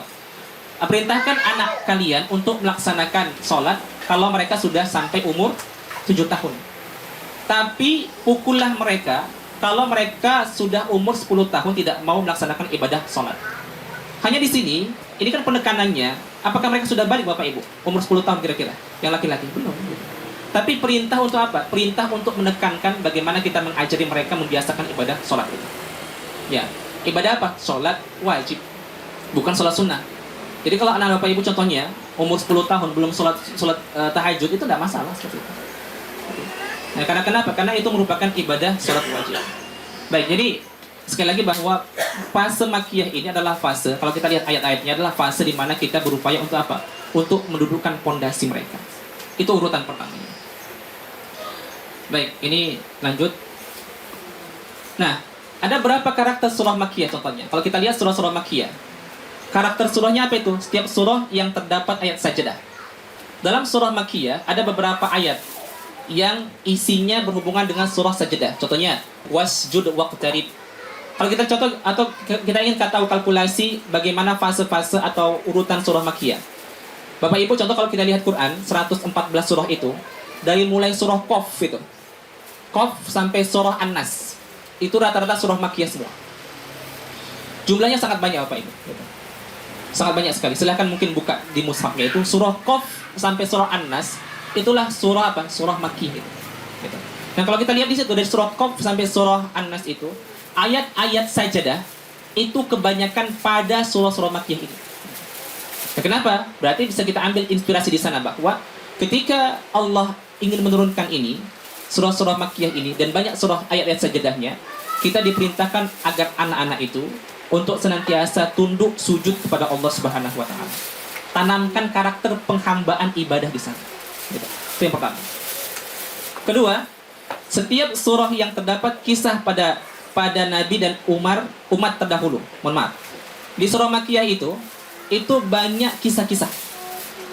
Kisah-kisah yang berada di surah Makkiyah itu lebih banyak ketimbang surah-surah yang berada di mana? Surah Madaniyah, Bapak Ibu. Oleh karena itu, ini merupakan metode. Jadi, di fase-fase awal, anak-anak kita itu perbanyak untuk menceritakan kisah-kisah. Kisah-kisah yang penuh manfaat ya. Jangan kisah-kisah yang fiktif, tidak ada dalam Islam kisah-kisah yang fiktif itu. Maka dikatakan bahwa dalam Islam itu, kalau kita lihat dalam Al-Quran, kisah-kisah itu makana hadisan yuftara. Kisah-kisah dalam Al-Quran itu bukan kisah-kisah yang dibuat-buat. Ada pembahasan orang-orang liberal mengatakan bahwa cerita-cerita dalam Al-Quran itu adalah kisah-kisah yang tidak nyata. Ya. Kenapa?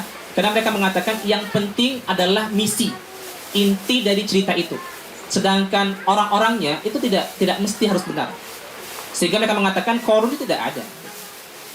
Apa yang bisa kita ambil dari kisah itu adalah tidak bakhil ketika memiliki harta, kata mereka. Tapi tidak. Pendapat itu salah, bahwa tokoh-tokoh yang Allah sebutkan dalam Al-Quran ketika menyebutkan sebuah kisah, itulah tokoh-tokoh yang nyata itu.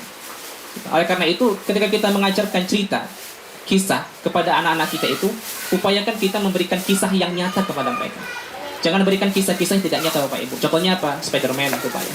Siapa Spiderman itu? Kancil. Dengan mentimun ya, suka mencuri timun tuh Pak ya. Kira-kira seperti itu Bapak Ibu. Jadi kisah-kisah yang nyata. Sehingga kalau kita memberikan kisah yang nyata, memperkenalkan tokoh kepada mereka, mereka memiliki pemahaman saya ingin menjadi seperti sepulan, menjadi ulama ini, menjadi sahabat ini. Jelas seperti itu. Kalau contoh kisah yang fiktif kan, anak kita mungkin mau jadi seperti apa? Seperti Kancil ya. Tidak seperti itu. Tidak bisa seperti itu. Oleh karena itu, nah kisah ini kita bahas pada kesempatan yang lalu itu, sepertiga Quran itu. Makanya metode untuk mengajarkan, ceritakan, kisahkan kepada anak kita itu. Silahkan beli Bapak Ibu buku-buku berhubungan dengan kisah-kisah para sahabat, kisah-kisah para nabi itu. Sampaikan kepada mereka.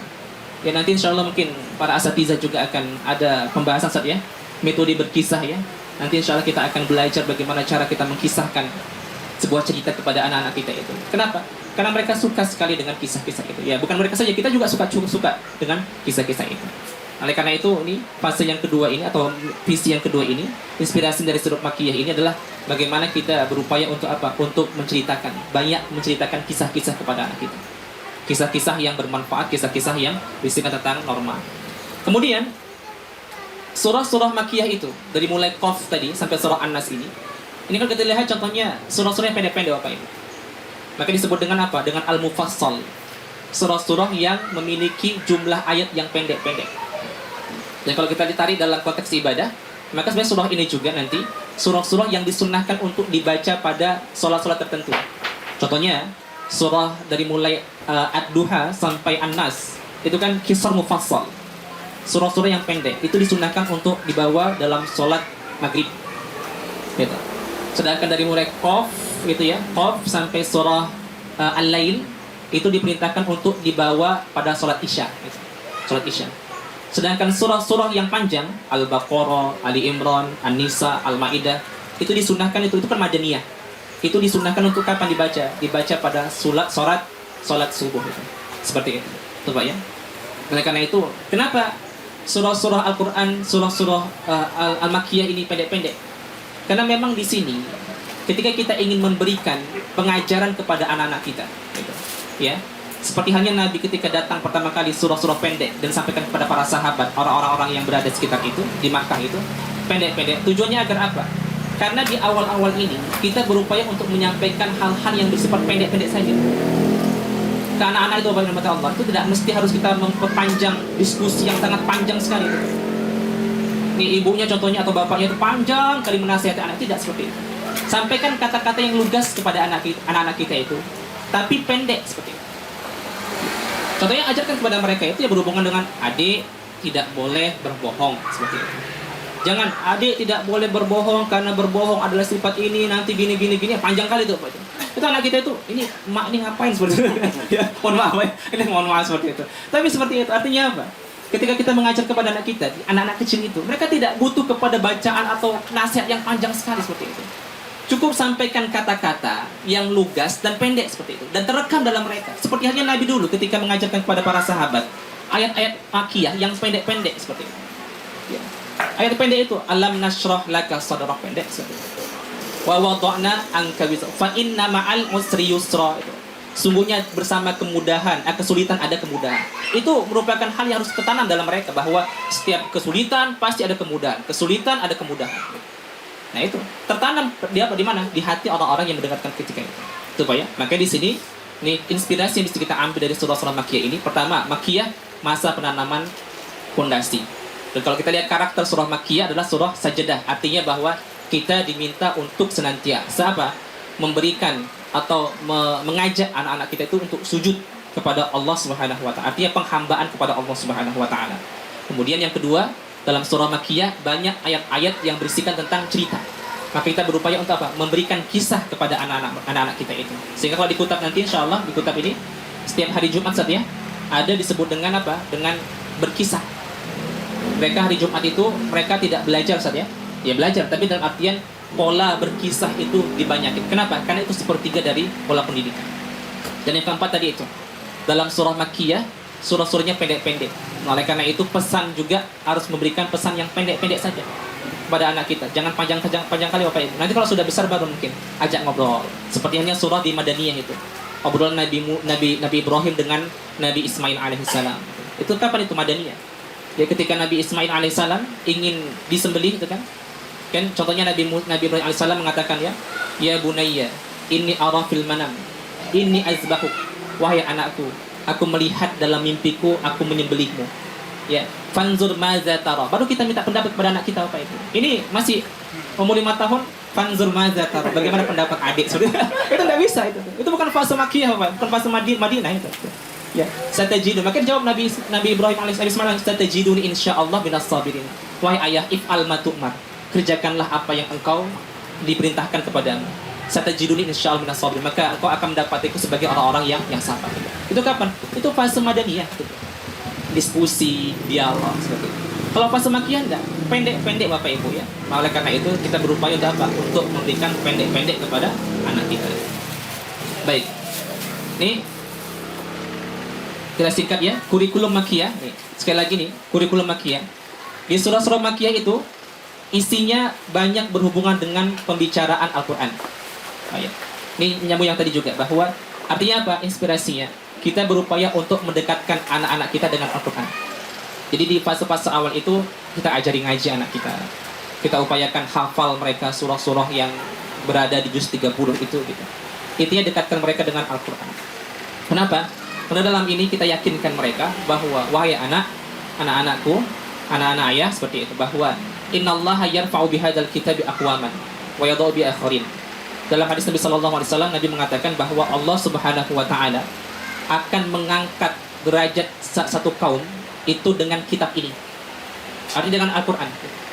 Kalau mereka itu kita mantapkan dalam hati bahwa kalian dengan Al-Qur'an akan menjadi generasi yang gemilang, generasi yang tinggi. Itu insya Allah mereka sudah tertanam itu, maka kecintaan mereka terhadap Quran itu akan ada. Membaca Quran, belajar itu akan nikmat sekali. Maka upaya di awal ini urutannya adalah kita berupaya untuk mendekatkan anak kita dengan Al-Quran. Kedua, ini terkait tentang Al-Quran. Bagaimana ini? Bagaimana cara kita berinteraksi dengan Quran? Ini Pak ya. Ini tujuannya pada orang tuanya Bapak. 7T ini. Tahsin, tilawah, tahfidz, tadbik, tadabbur, tafsir, dan taklim. Itu 7T ini. Nah, orang tuanya kita berupaya untuk mentahsinkan bacaan kita. Contoh bagi orang tua, ya bagi kita mungkin yang belum lurus bacaan Qur'annya, ya belajar Bapak itu. Yang baca Al-Fatihahnya masih, mohon maaf, masih belepotan gitu ya, mohon maaf gitu. Tidak ada kata malu di sini seperti itu. Ya, makanya kita harus meluruskan itu. Sehingga tidak baca Alhamdulillahirabbil alamin dengan Alhamdulillahirabbil alamin, tidak seperti itu. Kenapa? Karena penting untuk mentahsinkan bacaan. Kedua, tilawah. Kita senantiasa berupaya untuk mentilawah Al-Qur'an itu. Belajar bagaimana kita mengajarkan tilawah kepada anak-anak, memegang Quran, mereka melihat kita mentilawahkan itu. Kemudian tahfiz. Ya, sedikit demi sedikit, mungkin contohnya mungkin dari sekarang kita mulai menghafal ya, satu hari satu ayat ya, one day one ayat, satu hari satu ayat dihafal seperti itu, tidak apa-apa. Nanti mungkin ibu-ibu di kelompoknya, nanti mungkin bapak-bapak juga ya, ada kelompok ngapal ya, bulan ini kita ngapal apa, kita selesaikanlah juz 30, kita mulai An-Naba, contoh seperti itu, semangat ya, satu hari satu ayat, amma yatasaalun, dari pagi sampai sore 300 kali Bapak Ibu ya, nah, itu ya. Dari pagi itu dari sore itu, kenapa? Karena kita ngikuti metode Iqra tadi itu. Ya, kata Bapak-bapak semangat ya, ingin menambah. Jangan sampai nanti, mohon maaf Bapak Ibu, kenapa golnya nanti? Golnya nanti jangan sampai hafalan mereka itu lebih banyak daripada hafalan kita. Ya. Ya, contoh ya. Ayo hafal enggak surah An-Nazi'at? Ayat yang kedua ya. Apa itu? Kita mikir dulu seperti itu. Nah, kenapa seperti? Karena tujuannya seperti itu. Nah, kita kemarin, kalau kita masih ingat kajian yang kemarin, bahwa dalam surah, dalam ayat saya lupa itu, bahwa kita kan berupaya visi kita ingin berkumpul di surga Bapak Ibu ya. Ayah akan bisa menari anak-anaknya kapan? Ketika nanti berada di surga itu. Tidak melihat anak-anaknya, maka orang tua akan menari anak-anaknya seperti itu. Nah, sama juga itu. Artinya bahwa kita jangan sampai kalah itu. Jangan sampai kalah ayah-ayahnya itu dengan hafalan orang tuanya. Makanya kalau bisa, contoh Bapak mungkin ini ya, murojaah lagi nanti di rumah ya, buka tahfiz lagi itu ya, juz 30 coba dimentaskan dulu minimal tuh. Karena kutab awal juz 30 kurikulum sampai kutab berapa Ustaz? Kutab awal 3 Pak. Jadi 3 tahun tuh Pak ya, kutab awal 3 tuh. Ini masih ada 1 tahun, 2 tahun, 3 tahun. Jadi 3 tahun masih ada kesempatan apa ya? Kalau sudah konuni mereka akan masuk ke juz 29. Juz 29 Bapak Ibu. Jangan sampai nanti sudah kutab konuni anak kita katakan kelas 4 itu, nah, mereka sudah masuk ke juz 29, kita masih surat Ad-Duha Bapak itu ya. Masih sepenggalahan waktu ya Pak ya, kira-kira seperti itu ya. Atau wal fajr, masih waktu subuh ya Pak ya, seperti itu. Anaknya sudah mana? Anaknya sudah sampai ke langit Bapak Ibu. Makanya ini coba nanti buat polanya, komunitasnya, bahwa kita coba nanti memurojaah sama-sama, menghafal sama-sama. Ibu-ibu juga itu tadi ya. Satu hari 300 kali Bu ya, amma yatasaalun, masa enggak hafal seperti itu Bapak. Anil nabail azim, an-nabail azim. Jadi sebulan selesai itu. Sebulan satu an-naba selesai. Jadi setahun tuh ya, setahun itu kalau kita katakan setahun 12 bulan. Maka ya 12 surah dari an-naba sampai ya al-lail itu sudah selesai, Tahun selamat kita kan menang dikit sama anak kita Bapak Ibu ya. Tahun depan masuk ke mana juz 29. Dari mulai tabarok seperti itu. Satu hari satu ayat. Tabarokalladzi biyadil mulk selesai seperti itu. 300 kali satu hari selesai itu Bapak Ibu. Yang penting sekarang ada niat kita ya. Baik. Kemudian tatbik, nah ini mempraktekkan tadabbur, tafsir dan ta'lim. Insyaallah kita akan bahas pada pembahasan selanjutnya. Nah, kemudian kurikulum selanjutnya dalam surah-surah Makkiyah itu banyak bercerita tentang kerasulan, tentang cerita-cerita rasul, para nabi, ya. Ada Nabi Nuh di sana, ada Nabi Muhammad SAW, dan nabi-nabi yang lainnya itu. Artinya bahwa apa? Nah, kita berupaya untuk mengajarkan, mendekatkan anak kita dengan kisah-kisah nabi. Dan terkait tentang nabi ini, Nabi Muhammad SAW itu, nah ada 2 hal, yaitu berhubungan dengan hadis nabi dan sirah nabi. Maka kita berupaya untuk senantiasa coba kita bersama-sama untuk apa? Mengajarkan tentang hadis-hadis nabi itu. Maka minimal contohnya nanti insya Allah akan dibagikan, atau saya tidak tahu apa dibagikan, karena berhubungan dengan ikrar-ikrar itu. Karena setiap pagi anak-anak kita itu mereka mengikrarkan hadis tuh. Hadis-hadis Nabi SAW itu mereka baca itu. Maka jangan sampai nanti mungkin hadis-hadis itu juga mereka menguasai banyak. Kutab awal 1 mereka menguasai 100 hadis tuh Pak. Nah kita mungkin tidak banyak seperti itu. Maka minimal contohnya kitab Arba'in Nawawiyah tuh Pak ya. Yang masyhur tuh kitab Arba'in Nawawiyah. Kita bacakan hadis tuh. Contohnya ya bunai samillah kul biyaminik wa kul min mayalik, seperti itu. Innamal a'malu binniyat. Itu hadis-hadis yang populer tuh Pak. Ya itu jadi contohnya kita coba pahamkan hadis. Kemudian sirah nabawiyah, sirah nabi, sejarah nabi juga. Itu coba kita upayakan untuk apa? Untuk mengenalkannya. Kemudian nih kurikulum Makkiyah juga berhubungan dengan kematian dan kebangkitan. Cerita tentang kematian. Bukan berarti kita harus mengatakan kepada anak-anak kita itu ya hal-hal yang menakutkan tentang kematian, tidak. Tapi kita meyakinkan, contohnya mungkin ketika berpergian melewati sebuah perkuburan itu kan, sampaikan berhubungan dengan apa? Dengan kematian itu, bahwa itu adalah kuburan, pemakaman, bahwa umat kita ini semua manusia akan mati. Dan ketika mereka sadar berhubungan dengan kematian, maka mereka akan apa? Al-kayyisun, mandana nafsah, orang yang cerdas. Orang yang cerdas adalah orang-orang yang berusaha untuk beramal, mengerjakan amal setelah kematian. Maka ya, mindset yang akan tertanam dalam anak-anak kita itu bahwa ada kematian, dan kematian itu bukan akhir segalanya gitu. Jadi mereka ketika melihat kematian itu bukan sesuatu yang menakutkan gitu. Bahkan kita katakan kematian itu adalah pintu menuju kesempurnaan. Pintu menuju kesempurnaan. Coba ya. Kenapa? Karena dari kematian itu kita akan masuk ke sebuah masa di mana kita akan masuk ke surga. Di mana di surga itu tidak ada rasa lelah, tidak ada rasa capek dan yang lain. Coba ya. Nah, karena itu insya Allah kita akan bahas di kesempatan yang akan datang. Dan fase makiyah juga ada berhubungan dengan hisab, ada berhubungan dengan surga dan neraka, kita singkat. Dan ada berhubungan dengan antara hak dan batil, berhubungan dengan alam sekitar. Nah, ini alam sekitar maksudnya apa ini? Contohnya berhubungan dengan ayat-ayat berhubungan dengan afala yanzuruna ilal ibili kaifa khuliqat wa ilas sama, gitu ya. Berhubungan dengan alam semesta ini gitu.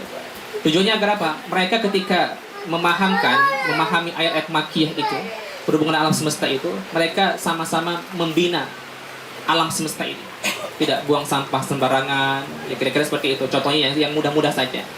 Dan mereka meyakini alam semesta ini, contohnya itu ciptaan Allah Subhanahu wa taala, gitu. Berhubungan dengan kekuasaan Allah Subhanahu wa taala. Ketika mereka melihat bintang di malam hari, contohnya bintang bisa berkilau di malam hari, maka mereka meyakini bahwa itu adalah kekuasaan Allah Subhanahu wa taala. Ketika melihat sinarnya matahari yang sangat panas gitu, mereka mengatakan bahwa matahari itu, meyakini bahwa matahari ciptaan Allah Subhanahu wa taala.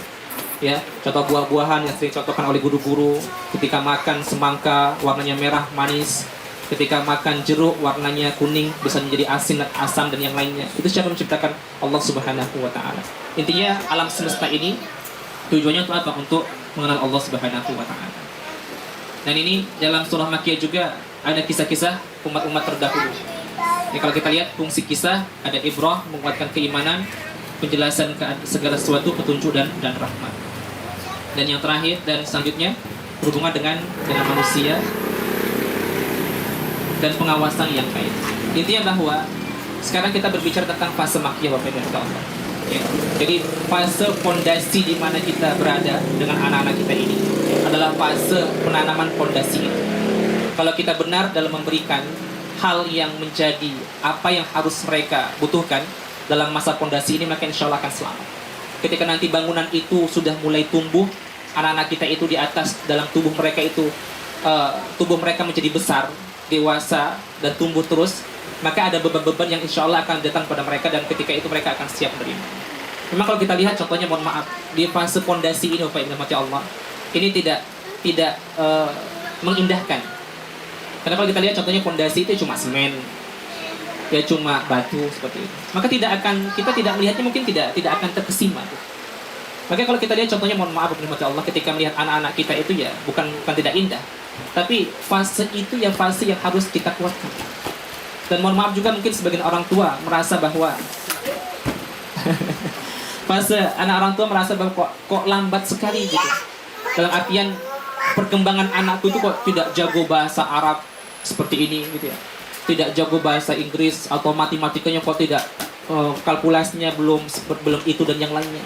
Ya memang karena kita masih berada di fase makkiyah itu, maka harus sabar gitu, harus sabar. Ya, harus sabar. Seperti ini mungkin hal-hal yang berhubungan dengan itu merupakan apa? Itu merupakan hiasan. Kapan itu? Nanti ada waktunya seperti itu. Ya, artinya kita berupaya untuk bersama-sama mengenal kurikulum makkiyah ini dan berusaha sama-sama memantapkan fase fondasi ini. Ketika fondasi ini sudah kuat di mereka dengan cara-cara tadi itu, kurikulum makkiyah tadi itu, ada cerita, ada kisah, ada keimanan, kerasulan, insya Allah ketika mereka sudah masuk ke fase madaniyah, itu fase nanti, insya Allah bisa jadi fase di konuni dan yang lainnya, insya Allah mereka akan sudah siap. Baik, Bapak Allah, ini mungkin bahasan yang bisa kita bahas pada kesempatan kali ini.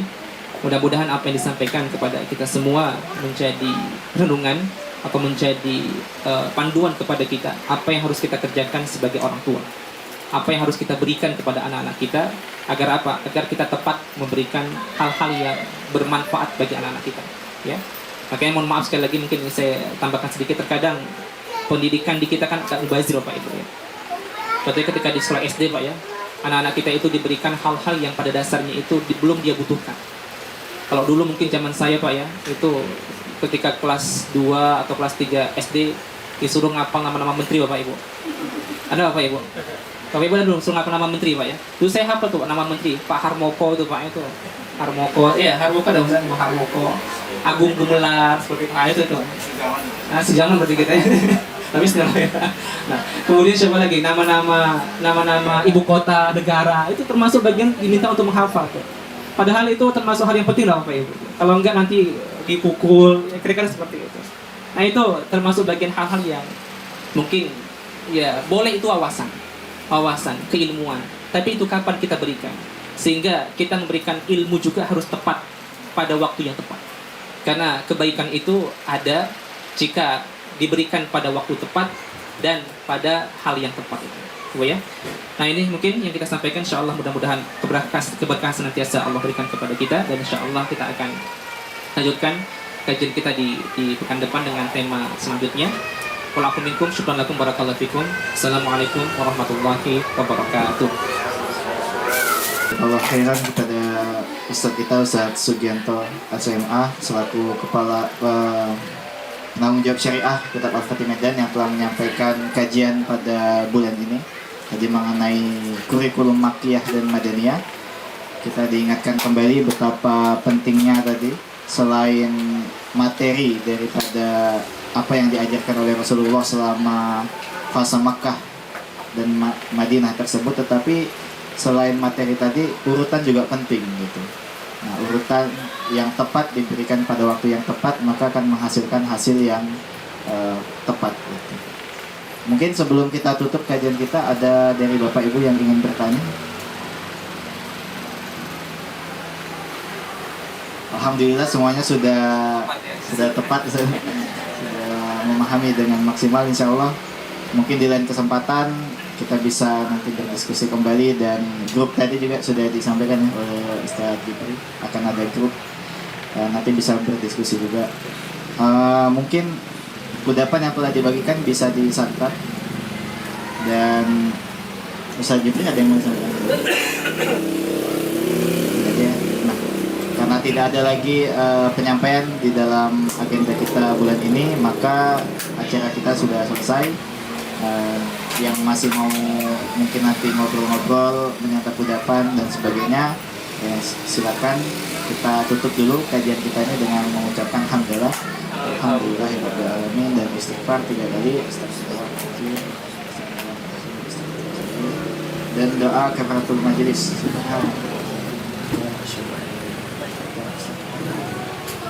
Sekian, mohon maaf apabila ada kesalahan, dan semoga Allah Subhanahu wa taala memberikan kita kesehatan, kesempatan sehingga kita bisa berkumpul kembali dalam agenda-agenda berikutnya.